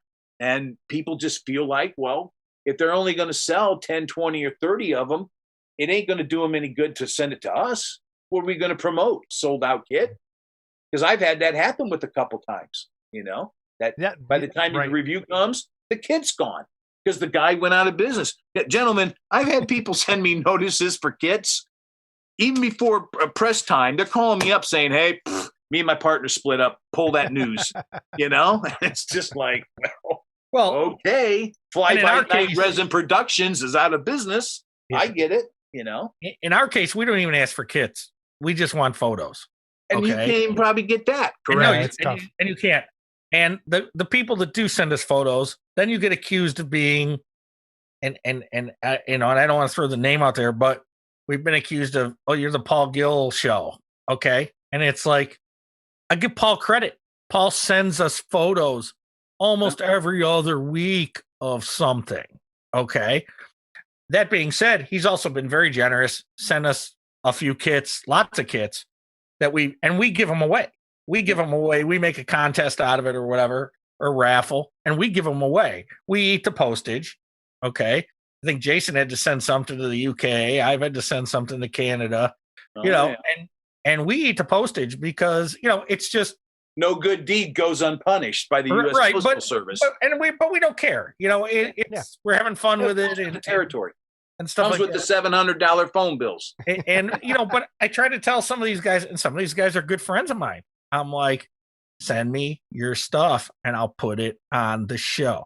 We're not reviewing it. I'll review what I buy. About it. Yeah. Huh? Yeah. Well, not at the risk of sounding like the one-upper. That same thing happened to us years ago, but it was George Stevenson instead of Paul. Mm-hmm. And I just looked him right in the eye and I go, listen, the dude's smart. He's a businessman. He knows by putting it there, odds are he's going to be in there. And if other people aren't doing it, well, back in the day, like I said, there was more people doing it. But across the board, when it comes to the resin producers, I'm sorry, man, but a lot of these guys, their hobby is first and their businessmen last. And, all I have to do is you look through my books, you look through the magazines. It is just a mile after mile after mile of GK outfits that have run out of steam. And you could look at all of them and people would say, well, I've never heard of that company. I never heard of those kits. And it's like, well, there you go. Because they think that they can put it up on the internet nowadays and everyone's going to see it and come rushing to buy their kit. And I'm like, no, everyone kind of ponders stuff. Everyone kicks tires that much longer. The longer you've been in the hobby, the more you'll take the time to spend your money and make sure the kit is what you really want because you've gone through all that BS through the previous years. Which is why you don't want to limit something, okay? Because someone kicks the tires for a while, they may come back and say, all right, I want to buy that. Oh, it's out of production now, and it's... I can't tell you how many kits I've sold to people. They're like, you know what? And even on my kits would have been advertised in the magazine for years. You get these guys that come 7 years after the fact. You know what? I really should have bought that kit. I just, can you please find me one? And I was like, dude, it was available for 4 years. But everyone has a story, and I don't really hold it against them. I'm just like, look, at some point, yeah, I'll bring it back out. But it's really infuriating when you're sitting there, and it's like it's like you want to sit there and broadcast to an audience, but you need some feedback from that audience, which is the producers. And I've seen guys that they'll literally advertise or display it anywhere but AFM. And I can only when I look at someone like that, I just see him as a hostile. Because I'm like, well, it's true, guys, because it is. Hey, you're not and wrong. I've seen it. It's human nature. Yep. If you don't say someone's name right, or you don't say a hello to somebody, if they don't get an invite or whatever, everyone works like on a different mindset. And it's all according to how they're raised. But a lot of the guys are just normal. There's no problems. But there's and they say there's always that one in every group. And I've also had guys, and I've had guys say this to me about the magazine as well. Well, I can't name one sale I got from the magazine, or I don't know that I've gotten any sales from having stuff on your show. And that could very well be. Okay. But it's always rewarding. You guys did almost a whole page. These people, Stan Arts, and they've got that do-back and that Frankenstein bust. That guy got some cool stuff. Yeah. Okay. Yeah. And, we've promoted them time and time again because he's really a good painter. So we show, man, his wife sends us nice, great messages thanking us, telling us since we've put their stuff on, he's sold X amount more of these. And I don't believe that. I don't believe he's selling more because he's in your magazine necessarily, or he's on our show, but maybe he's getting a couple sales. Sure. It can't hurt. That's it the way I look at it. No, it can't hurt. And so, and I look at it and go, and she's offered to send us stuff. And it's like no, we got to pay for it. We I'll take cookies. Yeah. Oh, cookies we'll take. Yeah. Well, yeah, it's weird, but remember who you just said that you're pointing out and you're highlighting. It's a female, and females do that stuff. Now, there are some guys in the hobby. They've done some really cool things. It's her husband, though, that does it. It's her husband that sculpts and paints. And all but that. No, I know that, but I'm just saying, by and large, I'll give you a quick analogy here. When I used to work for a furniture company, and this guy that did the job for 40 years had warned me he gave me like the 10 commandments of the job. And one of them he said was, when you go into the homes, he's like, keep your shirt on. No, I had to keep my sleeves on for the job. But that was then, and this is now. No, he gave me the warnings or whatever. And basically what he said was, watch what you do in the home, because he said, by the time you get out to your car, they'll be on the phone calling your boss, bitching about you. So when I explain it about the hobby and the lack of like follow-up thank yous and all that stuff, I use this analogy because this is something I think everyone can understand. Everyone's ate at a fast food restaurant. So tell me if this sounds familiar. So you go to your fast food restaurant, and if the fries aren't hot, if they're not salted, if your pop's flat, or you get a tomato on your hamburger, what's the first thing you're doing? You're going right back up to the counter, slamming it down. Look, you pimple-faced idiot. You can't get the order right. You want your hot fries, you want your ice in your drink or whatever, right? So now back up a step. You go to your Wendy's or your McDonald's and you get your hot hamburger, and it's got all your fixins, and you got your salted fries, and you got your nice cold, crisp drink. Do you ever go up to the counter and say, hey there, young man, attaboy, you did a great job? Actually, I have. I have. But I'm saying people that are mindful in the service business, yep, sometimes, or people that have been cashiers or waitresses or whatever, they realize that, just like with the magazine, anyone that's been in the printing business pulls us off to the side and says, dude, what you're doing is it's almost embarrassing the way they compliment us, because they've been in the trenches and they know. Now, the average knuckle dragon blue collar modeler out there, they've never put a magazine together. Yeah, I'm looking past you, Scott. But you know what I'm saying? Like, when you walk up a mile in a man's shoes, it's easy to come back and say, hey man, wow, X amount of pages, or, you got this done, or you got that done, whatever it is, but most people haven't done a magazine. So I never take it personally. I'm just kind of like, yeah, if you were all that, you'd be doing a magazine. But hey, guess what? there is no one left doing a magazine. So, but like I said, it's real easy, to criticize and call out. I've always liked to sit there and lead, like that review you just read. If you would have read the front of it instead of the tail end, I gave him his props. I think you should always do that. Lead with your best foot and then save the criticism. And then hit him in the side. And then the kidney punch. No, put 2 in their port side. No, but it's like I give them credit for what they're doing, but then I come back and say, but wait a second. Now, along with the good comes the bad. And this is where I think you need room for improvement. Some people are very open, and some people have followed everything I've, said to them. Other people think I'm using reverse psychology, and they do the exact opposite, and I have to laugh because I don't want anyone to fail in this hobby. Because I've always looked at it as a big whole, universe of a hobby that if someone's doing well, then the whole hobby eventually will get some. And I think that's our goal too. We want this hobby to do well, regardless of where it is now, where it's going, where it's been. We like this. We want it to stay where it is. It's a good or get thing. better. Get better. We want going. it to stay here, actually. Before we go, you had told me a story about Russ, who had passed away recently, and how you met him. I was wondering if you could share that with everybody. Share Russ's details, like that whole kind of thing. Because I think you worked with him a lot closer than most of us. And the story you told me is pretty Russ funny. is one of those guys. They always say that oh yeah, he was a good guy. He was this and that. And then there's always those people when you no matter how much you praise the dude, it probably doesn't do him justice. But he was just this really cool cat. When I met him through a friend of mine in West Virginia. Of all places, there was a modeling show in West Virginia, and it was like the coolest unknown modeling show you'd ever know about.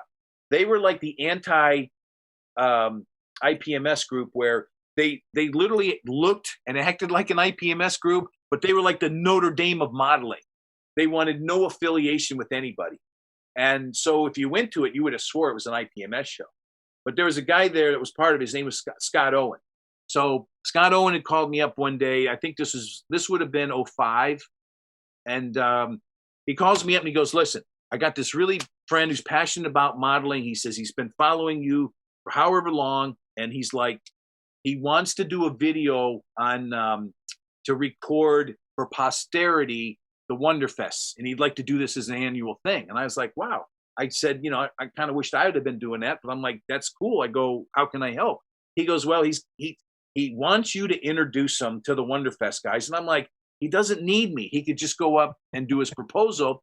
Well, Russell was like, no, it's got to have Webb's endorsement because it wouldn't be whatever. And I was like, whatever. So I call him up and I go, look, dude, you're insane, but I'll help you. I don't think you need me. So I got a hold of Dave and I told him what was going on. And then they hooked up and, they made a deal. And then so he comes in and the deal was Scott Owen was going to do the interview. And he was going to go around I take that back. Their whole focus was going to be covering the models. That's what they wanted to do. And I go, well, dude, the people that, that's some pretty strong stuff there. You should cover the people. So, and I said, why don't you, cover, like I said in my books, I interview a bunch of people. I said, why don't you interview some people? And he's like, yeah, that's a good idea, Terry. So between him and Scott Owen, they come up with the plan to do this. So I said, listen, I'll help you. I said, I'll go around and I'll find you. I go, how about 10 good interview subjects? I'll go and I'll prep them. And I'll go even get them and whatever. And I'll stack it for you. And, I'll just, get it all on deck. And then you guys can do it on Sunday. And he's like, great, fine. So it comes, he's sitting there filming. It's all going great.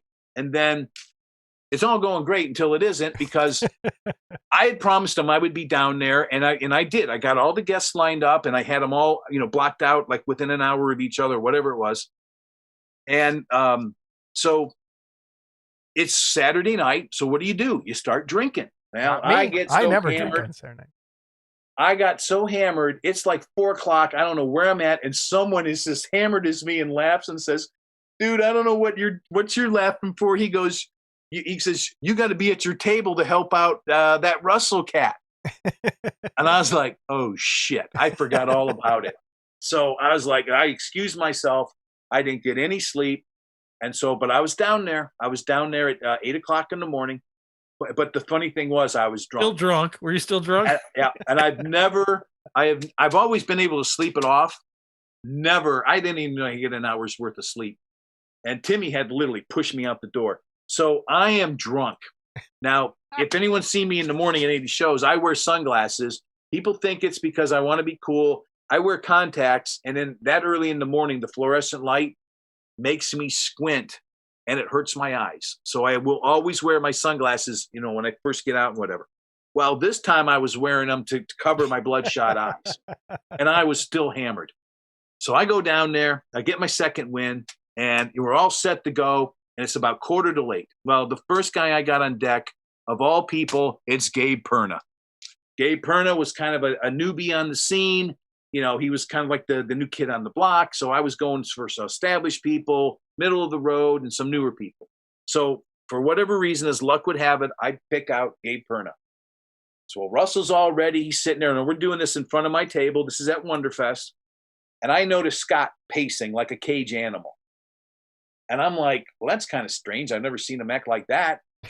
So I don't know if you guys ever seen that Seinfeld episode where they did the pilot, the show within the show. Yeah.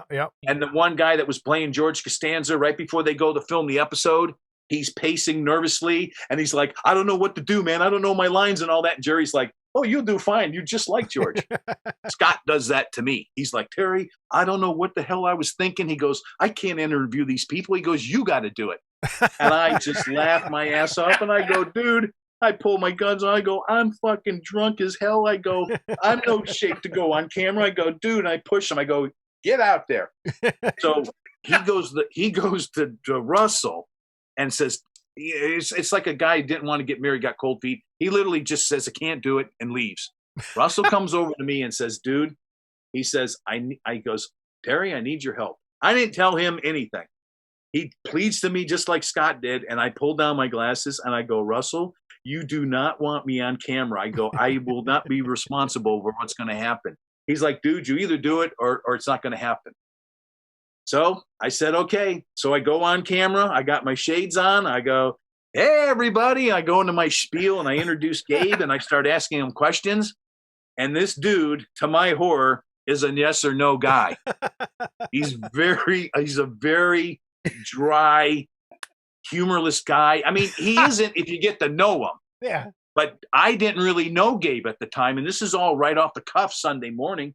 So I'm hitting him, giving him my best question. And he, he's doing that one thing like it was in, the Bruce Willis Fifth Element movie when that one, what's the black actor that Chris Tucker, Ruby Red? Yeah. Chris Tucker. When he does the whole thing and Bruce Willis just grabs the phone and he just goes, no. That's what he was doing. And I'm dying up there and I can't contain. You can go watch the video. I was going to say, yep. And so finally, after about a minute of this, I was just like, okay, we time to end this train wreck. So I just look at him. I go, hey, Gabe. I go, thanks for all the informative answers. And I go, anything you want to say to your fans out there? Stick the microphone in his face. And he just does that Ruby Red moment. He pulls it up close and he goes, no. I go, all right, there's our man, and we clap him off or whatever. So if you watch that video, it just goes, I'm doing it less and less, but was like my first time that I'd met Russell, and Russell was very passionate. And he was like this very sincere person. And when he said something, unlike all my other idiot asshole friends like you guys, we always slag on each other and, whatever. Which write down that slide, Scott. Write down the date of that slide. Yes. Yeah, write that down. Asshole friend. But you know what I'm saying? I mean, Russell was just made our book of grudges. Dude, that you could just tell, like, the way he carried himself and everything. So I got to know him, and we did some shows together. And, like, we went up to Scott Whitworth's place. We stayed with him. He stayed at my house a couple times. And the first time he stayed at my house, he was like, Terry, I can't stay at your house. He goes, I got to get a hotel. And I'm like, dude, if someone is in the GK hobby and they come through, I insist that they have to stay with me because I know how it is out in the road. It's expensive. So he says, dude, I can't stay with you. And I go, why not? I go, you just got bad hygiene? He goes, dude, I snore. I go, well, so what? He goes, no, dude. He goes, I buzzsaw snore. He goes, you won't be able to sleep. I go, dude, I'll be sleeping above you. And he goes, Terry, I'm warning. I just said, and I just grabbed him, drug him in. So my boy, Vince, at the time would have probably been about 6 or 7. Russell snored so loud, it woke up my kid, scared the shit out of him. He come running down, was like, Dad, what's that guy doing? And it was the loudest snoring I'd ever heard. So I just got to know him through the years and everything. And he was just this really nice dude that anyone who remembers him from the show. Yeah. Russell Canterbury was a really nice guy.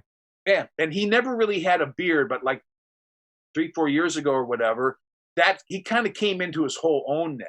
Yeah. And it's kind of like you know. Yeah, he has those too long things. Yeah, you're the mayor of Whoville, you know. Well, to me, he was spinach chin, and he come in and he got like two inches. I walk up to him, I go, hey, what's up, spinach chin? And he just, he took it all in stride and everything, but he just got that big ZZ Top beard going. Yeah. And it was really in 3s. Yeah, if you remember. It was 3s. Yep. But he was just growing it, and it was just weird. But he worked his ass off on those DVDs, the editing and everything. And they're out there. I know the we feeling. Still sell them, and they're a great time capsule of there's a lot of people like John Tucky, for example. He's on them, and he's gone. There's a bunch of people on it that have left us, and more and more so it's going to be capsule. Yep. So I think that's important to get these stories down and get the experiences. But Russell was one of those guys. He reminds me of Rob Madison. I know you guys know Rob. Rob is another one that is just awesome. Yeah, he's just a genuine nice dude. So when I met Rob the first time, he reminded me of Russell, or I should say Russell reminded me of Rob. Rob shows up like it was 94, maybe 95. I can't remember. But he shows up and he's got his buddy. 96. What's that? 96. Was that his first year? Yeah, I brought him. He went with me. Then he probably came for Harry House. Or wait, it might have been 97. I'm sorry. It was 97. Was it? Yeah, 97 was his first show. Yep. Well, he shows up with the camera, and he shows up with can't remember his name, Gurky, first name. Chris. Yeah. So they were like 2 peas in a pod. They were huge fans. They had the professional microphone, a nice tripod, a nice camcorder. And he comes up and he goes, hey, Mr. Webb, can I interview? And I was like, well, yeah, if you don't call me Mr. Webb, So he did it on a Sunday, and it was out there in that patio by the air conditioners, on that second floor, big open patio deck. I'll never forget this either. And so he had a little chair out there and everything, and he was asking me, different questions and all that stuff. So after we're done, he's very professional. And I was like, hey, so what do you do this for?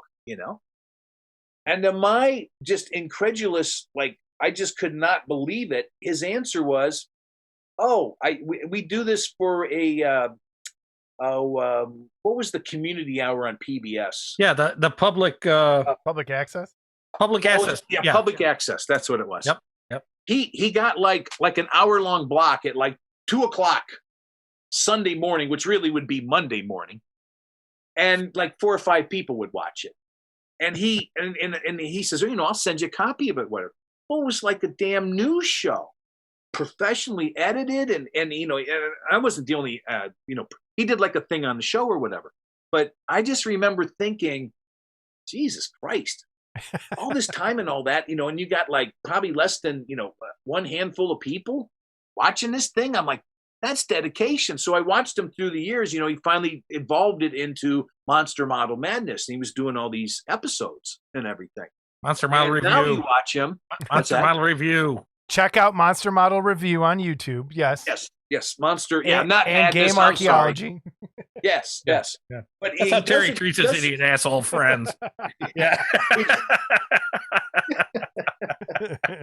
But he did all this stuff, and I sat there and I go, there's a guy that loves the hobby. And to get back to Russell, it was the same way. These guys would do this incredible stuff that you would think would be broadcast on CBS News, and he just wanted to do it and then put it out there and everything. And, so, every time we lose someone like that, there should be someone stepping up, because that's the thing in this hobby. A lot of stuff has to be done without getting paid, or, without getting whatever they're looking for. It's like, it's the rope. Pick the damn rope up and start pulling, because if you really love this hobby as much as you say you are, you should be contributing it and giving it back. And that's part of what I do with the hobby. I try to work with all these people that have gotten some from the hobby, and when they don't want to work with me or whatever, I usually will throw that out. That like, look, after we're gone, everybody plants seeds with their kids or their community or their business or whatever to outlast you, to leave a legacy. And that's what I'd like to see with this hobby is that, because we don't have enough kids coming in behind us. And there's a really good chance that at least the old school part of this might die off once we go, because, it's no secret we're all getting close to 65, 70. How long can we do this before cataracts and, arthritis, carpal tunnel or arthritis take away our motor skills? Terry, we are going to leave it there because that is probably the most poignant, super serious good thing you've ever said. I've ever said in my life. I don't want to ruin this moment. So. Well, I'm going to be like George Costanza. Thank you and good night, America. That's why you should just walk out. I'm out of here. See ya. But I had $1 million question. Thank you very much. All right, go. I had $1 million question. Scott will ruin this moment, but go ahead. No. And you don't have to go deep, and we can touch on it again because it's gonna come up. Yeah. And I don't know that you're following it that much, but where do you see all this 3D sculpting and printing? Oh, I follow it. In regards to the hobby and where it's going, how it's going to affect, what are you seeing? Or, what do you, what's your take? Well, I think the age of us creeping in on us and everything, I would have to say it's safe to say that this will die out, but not completely. I think the traditional, the sculpting of clay and everything will be like the Amish. Where I come from, there's Amish countries between my hometown up near Cleveland and Columbus. So when I'm going back and forth, I constantly run into buggies and whatnot. I hope they're okay. You run into. Yeah. But Terry's on the horn. But what I think is, I think it's like the Amish. The Amish are never going to run the world, but people appreciate handcrafted materials and handcrafted items. So what the Amish do, whether they're weaving baskets or they're making pies or they're fixing your wagon wheel, whatever, people know that is high craftsman work. The same thing with the garage kits, that there will always be a very small demand for that. But I think, and I know probably people think I'm nuts, but I thought about this for quite some time. I'm going to take you back to the 4th Alien movie. If you can remember the scene where Scott hasn't seen it, so talk to me. See, that's bullshit. I have seen the 4th Alien movie. You've seen Alien Resurrection. You can promote this issue. This is one of the movies you've seen, right? That's right. Thank you, Terry. Make fun of you. Okay. Yeah. So it's Alien 4. No way. Wait, the 4th one? Alien Resurrection. No, I'm sorry. It's the 3rd one I saw. You're right. I haven't seen the 4th one. All right. So the streak maintains. Still haven't seen the movies. Okay. Well, in this movie, Scott, they bring a crew of human cargo to the spaceship, and they want to use them as hosts for the aliens. So the guy's sitting down with the guy running the spaceship that all this is happening on the space station. So as he's sitting there, given that this isn't way in the future, he says, "You want a drink?" And so he's got like a thing that looks like Mr. Coffee. He puts a little tumbler, and then he takes a little cube that looks like a bullion cube, and he puts it down in the glass. He touches the machine, and a laser hits it, and instantly it turns into water, and it's got like 2 ounces of black velvet or whatever it is, and they toast and they drink. I think what's going to happen is that down the road, homes will be built with something like a MakerBot in it. And almost, if you can think back to those old cartoons, the Looney Tunes thing where Bugs Bunny sold Elmer Fudd, or Daffy Duck sold Elmer the House of the Future, and it had that robot that came out and swept up every broken thing that happened. I think everyone's going to have a MakerBot to replace stuff like handles, because everything will be plastic. So when you break something, you'll have this, much like a can opener or whatever. You're just going to go over and you're going to print whatever you need. Yeah. And I think that's what's going to happen with the kits, that it'll just turn into like someone like George Stevenson. If he's still doing it, he will be selling you files. He won't, that whole act of casting and getting rid of all that, that'll all be gone. Then everyone will be at home making their one model at a time. Right. And that's where I think it's going to. I don't know how it's going to get fine-tuned, but if you look at how other technology's gone, they're definitely going to refine it. It's going to have to get a lot faster to be a production thing. It's going to have to be a lot faster. I see that's what I'm talking about. Yeah. And I'm talking about getting rid of the scaffolding. You know what I'm saying? Like, I really think they're going to come up, because you look at a lot of stuff that's been done. You look at the old way it was done. You know, like when we were turning TV channels in the 70s, did you ever really think you were going to have a box that you could sit there, you know, in 10 years and do this? Or in 30 years, you were going to be able to drive home on your phone and say, hey, garage door, open up, or whatever it is. It's insane what they've done. They've miniaturized everything, and they've come up with some type of technology to do what you had to do by hand. Well, so we've talked about how the casting process is going to be eliminated. Well, or I see it integrating, at the very least, where, you know, you have things that you just can print that if you cast, it would take forever. Right. Okay. So I think you're going to see a mix where you're going to get a kit, and it's going to have traditionally cast things, and it's going to have some 3D printed things as well.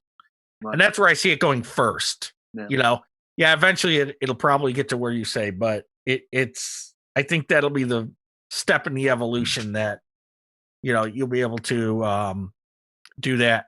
But what I like about it is you can change sizes.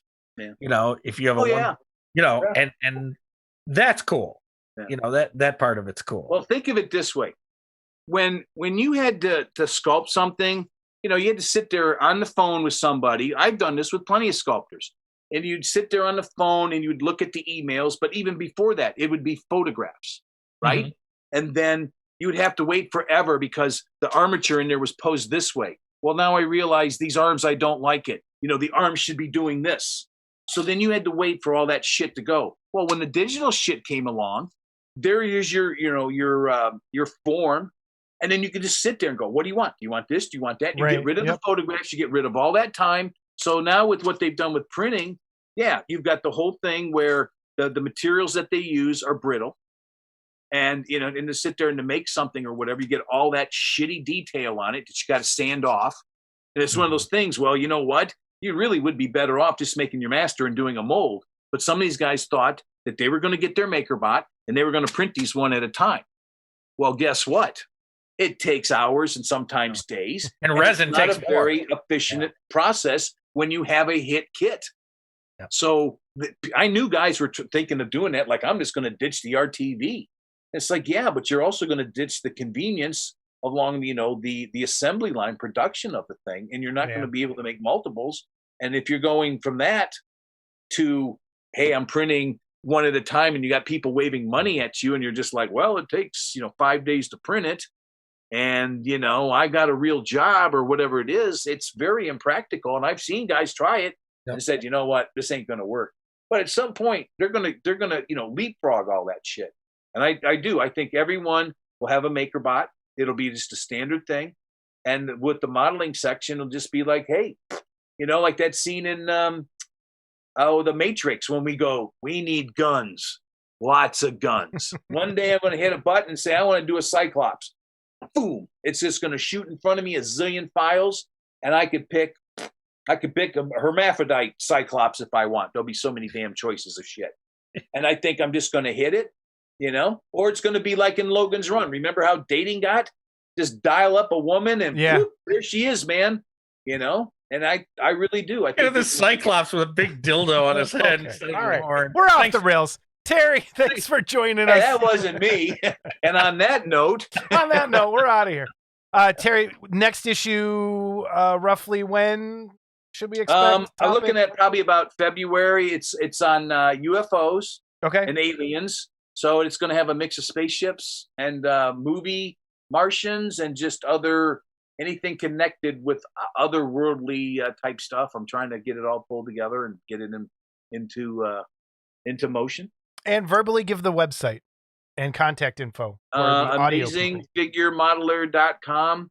We're all digital now. It's $10 a download. Our latest issues, number 72. It's the military issue. It's pop culture military. It's not Sherman tanks and P-38, straight war stuff. It's more pop culture slant.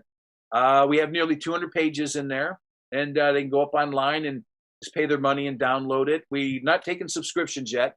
When we do our next issue, we will have fleshed out all the old past and everything, and then we'll look to announce what our new approach is going to be for people for subscribing for us. So Cool. just want to say hi to everyone out there. I hope they have a good or I should say by the time they see this, I hope you had a good Thanksgiving Day holiday and everything. And then, and wish you all a Merry Christmas coming up. Dave's still converting the old issues as well? Slowly but surely. It's a lot of work. I talked to him about that. I didn't realize how much work it was because part of his problem was he did it back in Quark in the day. Mm-hmm. And Quark is no longer available.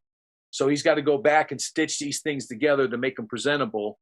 And it's just a lot of work. It's a lot of tedious, work. And fortunately, I don't have to worry about it. I got bigger fish to fry, fleshing out the magazine and everything. But yeah, we're, as they go, we still have the print issues too. If people want them. So, cool. Right, But thank you so much. I just want to say thanks. I've been watching that. Some of you guys go, I think an hour and a half or whatever, but it's been pretty fun. Yeah. Congratulate you guys. I mean, you guys are up to your 30s, you say? Yeah, 30. Yeah, I think this. I have to look at the number. I think this is 36. 5 or 6. Yeah, pretty sure you'll be hitting the 50th issue, and you'll see. Yeah. But seriously, thanks for everything you do, Terry, and thanks for joining us. It's great to hear from you again. You'll get my bill. Thanks for having me. Damn it. We'll come back at another time or whatever. Yeah, tell more stories. Stuff. Yeah, absolutely. Thanks, man. We'll talk to you soon. Okay, take care. Bye. See you guys. All right, see you, Terry. All right, that was Terry, everybody. Terry, thanks for coming on. Thanks for coming on, Terry. Oh, dang it. I forgot to press the Paul Gill button earlier. Well, thanks for that. Oh, well. I forgot to press the Mark Worthing button, too. You forgot all the buttons have been forgotten. I'll put that up on the screen. I'll just press them now. Press them now. Press them now. All right, everybody. I'm sorry. I forgot everyone's buttons. First of all, Mark Worthing's button. Second, Paul Gill's button. Okay, we're done. Fucking pressing my buttons right now. I'll tell you that. I'd make these buttons and then I forget to play them when we're supposed to. Anyway, all right. Hey, look, I got this new thing. You make buttons and they're useful because I don't use them. Oh, my God. All right, emails and corrections and voicemails. I'll let you call it. Emails first or voicemails first? Oh, let's do emails. Okay, emails. From Chuck Homolka, saw this Andrea miniature. Figured it would interest some guys. They say it is 1/10 scale. And there was a great write-up about it in Andrea and his brother in this month's Fantasy Figures International magazine. So it does look pretty cool. So if you want to check this out, head over to Andrea Miniatures and great vampire chick. I love it. No picture? Thanks, Chuck. I have the picture. I'll show you later. Oh, great. Thanks. It helps me now. You needed to see it. No, I don't want to comment on anything. I'm just here for eye candy. Oh, no, wait. Is it up there? No, it's not. Of course it's not. All right. It's not be ready or anything. It was ready. It's in the folder ready to go when I edit. All right. Up. Here we go, Mumbles. Keep going. It's been a while. From Raymond LeGrant. Hi, Jason. Your last podcast led me to search out someone who I haven't heard of for over 10 years regarding the discontinuation of certain of his garage kits. I asked him why he stopped making the kits, and he replied, they didn't sell well enough. My guess was his asking price. My reply to him was that he needed better marketing or advertising. Then he replied back, when you're selling proprietary things, too much advertising can get you shut down. Toward the end of the episode, you talked about pricing of kits. Is it possible that what cost $150 back in 2008 could sell for $300 in 2021 and sell even better, which leads to the question, how much is too much to charge for a kit? Tackle that one, sir. Okay. I would say, so what you bought for $150 back in the day, you're probably going to pay between $175 and $200 today. If the kit is re-released or, and again, it's all going to depend on size and what the kit is and how intricate it is. But I'm talking a standard 1/6 scale kit that you bought for $150 back in the day. At one point, that price kind of went up to $175 for that standard, um, whatever. What you're seeing now too is, you know, the price of resin has gone up, and so you are going to see some prices going up. 300 for something, and if it's something that's reissued, if you paid 150 for it, and they want to reissue it for 300, you may see that. I don't know how many they'll sell, depending on what the kit is, but a lot of guys, and Terry talked about it in the interview, this whole limited thing and all that. So that kind of factors in too. Yeah. So if that helps. The reply he got about being careful with advertising because of licensing and stuff, that's very true too. I guess my reply to that would be, if they didn't sell well 10 years ago, well, there was no social media 10 years ago to really pass it around on, or groups. So maybe now you could. But again, it depends on the kit. I don't know who the producer he's talking about is. I don't know who the kit he's talking about is. But, it's a mixed bag, and Terry talked about, kits they got for reviews that, maybe weren't great and stuff like that. And maybe this kit he's looking for didn't sell well because maybe it wasn't a great kit. Again, I don't know without knowing my other side of that is, you have less people now in the hobby than there were 10 years ago. So if it didn't sell well then, you're in a smaller pool now to try and sell that to less people. Now, that being said, a reissue may sell well. Right. But is it going to sell for, to me, and I'm just going to throw a kit out there. Let's say the Janus Dracula. Okay.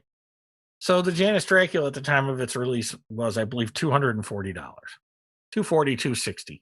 Okay. What came with that kit? And that was a base with a pillar and with the arch. And a clear arch. No, the arch was for the add-on for the bride, but it came with an arch window. Okay. Some rats. It was a nice, beautiful Mike Hill sculpt. It still stands out as one of the best Draculas of all time, as I covered, I think, a couple episodes ago. But now, when you see that kit on eBay, it's crazy money. But that doesn't mean if you re-release it, you can charge the crazy money and get away with it. You can, but I don't think people are going to pay it. Now, you look at that kit at $240 10 years ago. Okay, maybe it turns into a $300 kit now. Yes. Yeah. But what that does is you'll start to see a sell-off of originals at that point, because all of a sudden you don't have a collectible. And again, I've said this a zillion times. If you're in this or any hobby because something might be collectible in the future, you're in it for the wrong reasons. Yeah. I did comic books for years, and yes, I speculated on some things. Some things I did well. But for the most part, there's going to be kits you bought or comics you bought for $5 that aren't worth a quarter, or you can't give away. So, it's a mixed bag. It really is a mixed bag. It's like if you were to say, okay, I'm going to reissue the Janus Dracula, and I'm going to charge $400 or $500 for it. Yeah, you might get some takers, but I don't think you'd get as many. No, I think you'd have to price it back down to normal. You'd have to. So, all right, our next email. Our next email is from Vince Simonelli. Jason and Scott, I just finished the latest episode, and while I did enjoy it very much, at 3 hours and 7 minutes, yeah, it was probably a little long and could have been tightened up. I agree. I need to get better with my editing. It took me 4 viewing sessions to get through it all. Yeah, but that's kind of, and again, we get emails saying we love the long episodes. We get emails saying we hate the long episodes. I come from a thing where I used to listen to 3.5 hour video game, 4 hour video game in Warhammer podcast. Listen to us while you're building. Come back, listen to it later. 4 sessions. Spread us out over a couple of days. Hey, most everyone's got smart TVs now. Watch this while you're going to bed. Yeah. You'll fall right asleep. Boom, like that. Yep, for sure. Okay. I have no problem at all with the theme and photo that Wonderfest is using for the next show. and I'm already excited about it. Ships and vehicles are a legitimate part of the show, and I have appreciated Nicholas Meyer's work for many years. I don't come from the slightly negative place that Jason does concerning the state and the future of the hobby. I'm Mr. Negative Nancy all the time. Certainly, I agree that 3D printing will change the hobby, but I don't see casters going anywhere. Many people will not want to go through the cost and hassles of buying and using a 3D printer. I have only been in the hobby for about 7 years, and when I see the quality of the castings that are being made now compared to older kits I see, casting is in a great place right now. I do, however, wonder what would happen if Jeff Yeager was hit by a bus tomorrow. Wow. Hold on, wait, right there. 3D printing should be a regular segment. In fact, I would like to see one or both of you bring your camera to wherever you have a printer and show the rest of us what goes into buying and using a printer. I'm considered buying an LA Goose Saturn, and I would like to see the space requirements, accessories that are required. Anyway, thanks for taking the time to put together another show, and I look forward to the next one. Great work, Vince Simonelli. So thank you, Vince. As if Jeff Yeager got hit by a bus, this hobby would be in serious deep trouble. Like deep trouble. So Jeff does a lot of stuff. Yeah. And there's other guys out there doing stuff. This is no slight to anyone else that's out there doing it. But yep. In the last 10 years, I wonder what percentage of the garage kit releases Jeff's been part of. It would be interesting to have. It would be interesting. As far as the space that a Saturn takes up, I'm going to post a picture here. I'll probably take some more and I'll put them here. It does not take a lot of space at all. A Saturn is it's smaller than a microwave width-wise. Like if you took a microwave and turned it on its end, like standing tall, it'd be about that size. And you really only need, if you want the wash and cure station, you're basically doubling that. So I literally, I think I work in a space this big with mine, with the one Saturn. Scott has a table set up. Yeah, I have a 6-foot folding table. Yeah. And I have my wash and cure on one side. I have my printer on another side. In the middle, I have is where I keep my wash and cure bucket of denatured alcohol, because when you're curing, you need a place to put the bucket. That's where I keep my resin and my spatulas and stuff like that. And that's, that would be good enough. I have a little separate table next to mine where I put things to dry after I've washed them. And I have extra supplies and paper towels just sitting right there. So, yeah, it does not take up a lot of room at all. Up a lot of room. No. I kind of have mine in a corner area, so I have it's like an L, and I can reach in both. I put towels, but I work I'm the worst. As you see this thing behind me, I've said this before. I build the studio like an orc, where I don't care what it looks like. If I need a hanger, I'll put a nail somewhere and hang something. I'll just just slap things together. I don't care what it looks like. Whereas I think Scott is a little more organized. And mine's really still temporary. I have a huge basement. Yeah, you do. And it's going to be finished someday. So at some point, I'm going to have to move this, but it's not going to. You'll see. Yeah, okay. Just like that big Galuna, right? Yeah, big Galuna's coming. All right, Wonderfest. That's it for emails. We have our voicemail. Scott, are you ready? I'm ready. Here we go. It is from your buddy. My buddy? Yeah, this is Brian Clark again. I'm just calling because of the hate messages I've been receiving from one of the hosts. The threats are not appreciated, and I just have to say that, Scott, I'm just really, really, really proud of you learning to spell 4-letter words like sucks. Potentially, in the future, you might even get up to 5-letter words, or who knows, maybe even 6. Words with more than one syllable would be. I'm just proud of you getting to that one syllable, actually. But hopefully, eventually, you'll get to 2, maybe 3 syllables, you troglodyte.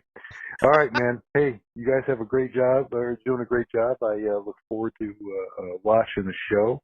Hopefully, Black Friday special, which is not coming out on Black Friday because I'm sure, Scott was in some sort of tryptophan coma, and has delayed everything. I was just looking and checking and looking, and there was nothing there, but I'm sure it has more to do with Scott and his failures than it does with Jason and his successes. But hey, you guys, one of you keep up the good work, the other one, just whatever. I don't care. Scott, you know what I'm saying, right, Scott? Yeah, 4-letter word. I got a 4-letter word for you, buddy. Wow, Brian Clark sounds like a serial killer. And let's first of all, I want to get some facts out there first. Okay. All right. I was threatened by him first. Okay. Now understand, like you, Brian's a teacher. So I have to be careful what I post on his Facebook page because he hides behind his students. Okay. And so Brian posted a picture of the Aurora Dick Tracy he was working on, the Polar Lights reissue. And I said, I think I said something to the effect of, well, Dick Tracy, there's a movie that wasn't about what you were hoping it was, huh? And Brian's response to that, which actually made me laugh out loud, was, I must end you. Or no, I must destroy you. Okay. So Brian started that narrative. Okay. Second of all, Brian clearly loves the attention because he changed his profile pic to me holding up my sign from last week. So, but because I'm a people pleaser. Oh, okay. All right. And Brian wanted me to use something with more than one syllable. Okay. I made a new sign. Okay. And here we go. What does that even mean? See, you don't even know. So there you go. Look that up. Okay. All right. It's a word. All right. So the feud continues. 4 syllables spelled correctly. Put it up there one more time. Okay. Emphasis on the first syllable because that's what he really is. And there you go.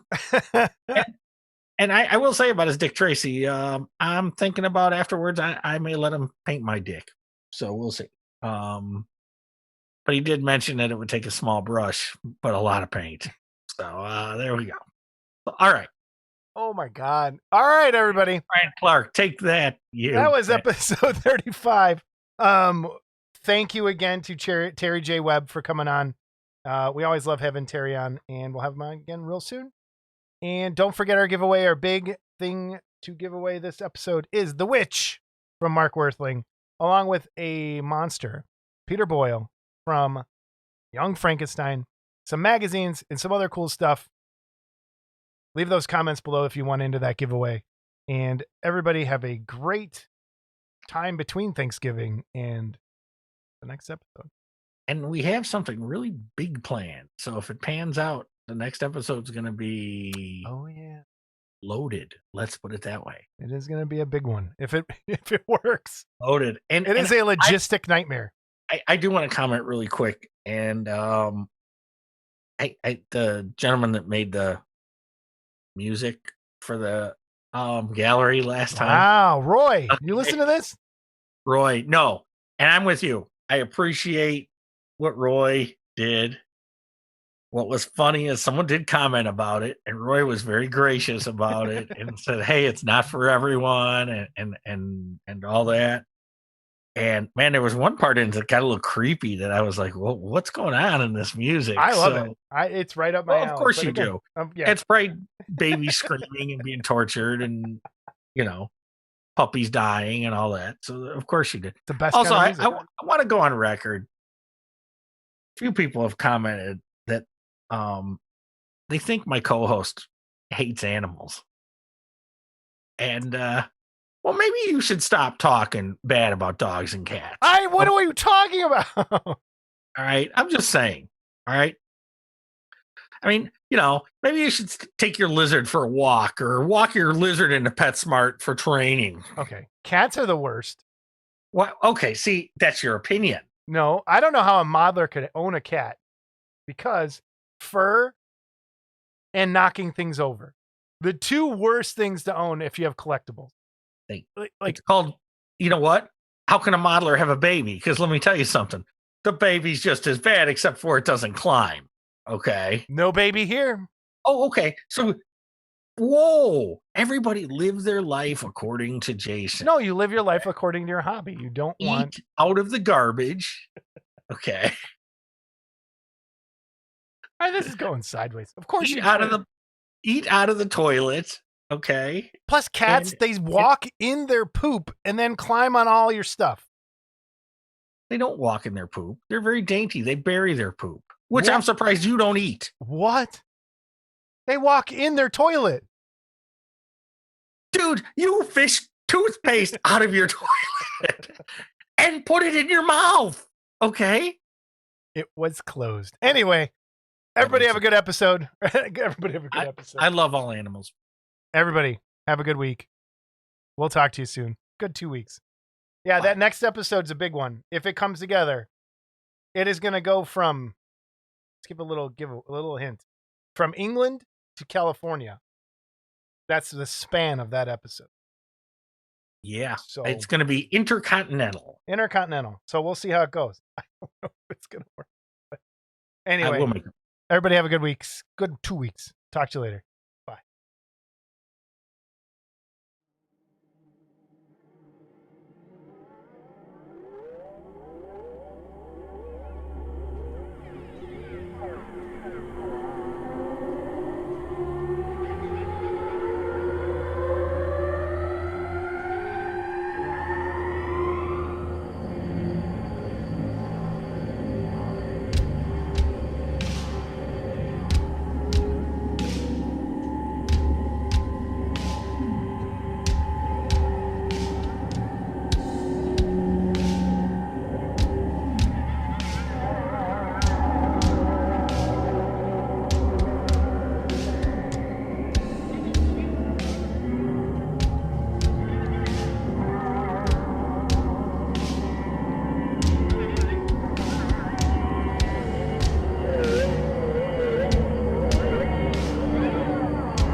Right.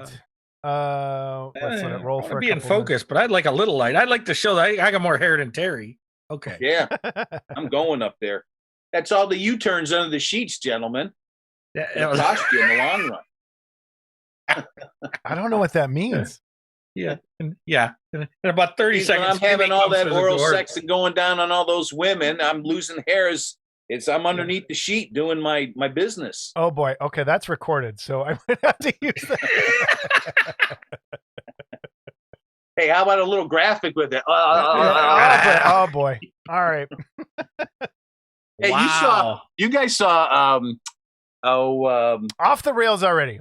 what the bowling ball movie? What's that? What was that? Oh yeah. The dude, the Kingpin. Lebowski. Kingpin. Oh, Kingpin? Yeah, I didn't Kingpin. see Kingpin. Yeah, with the old lady doing. Yep. That's how I pay the rent with the little ladies. Hey, it won't be so bad. He's over there Oh my puking God. in the toilet. Yep. I love that movie. Oh my Hey, gosh. you just went full on blurry on me. I did? Yes. It was almost like a sex scene type blurry thing. That could be your internet. That because everything's fine on my end. Yeah, Oh, taking shots at my financial stability over here, Could right? be your internet. No, but we will. All right, will. here It's we on go. my notes.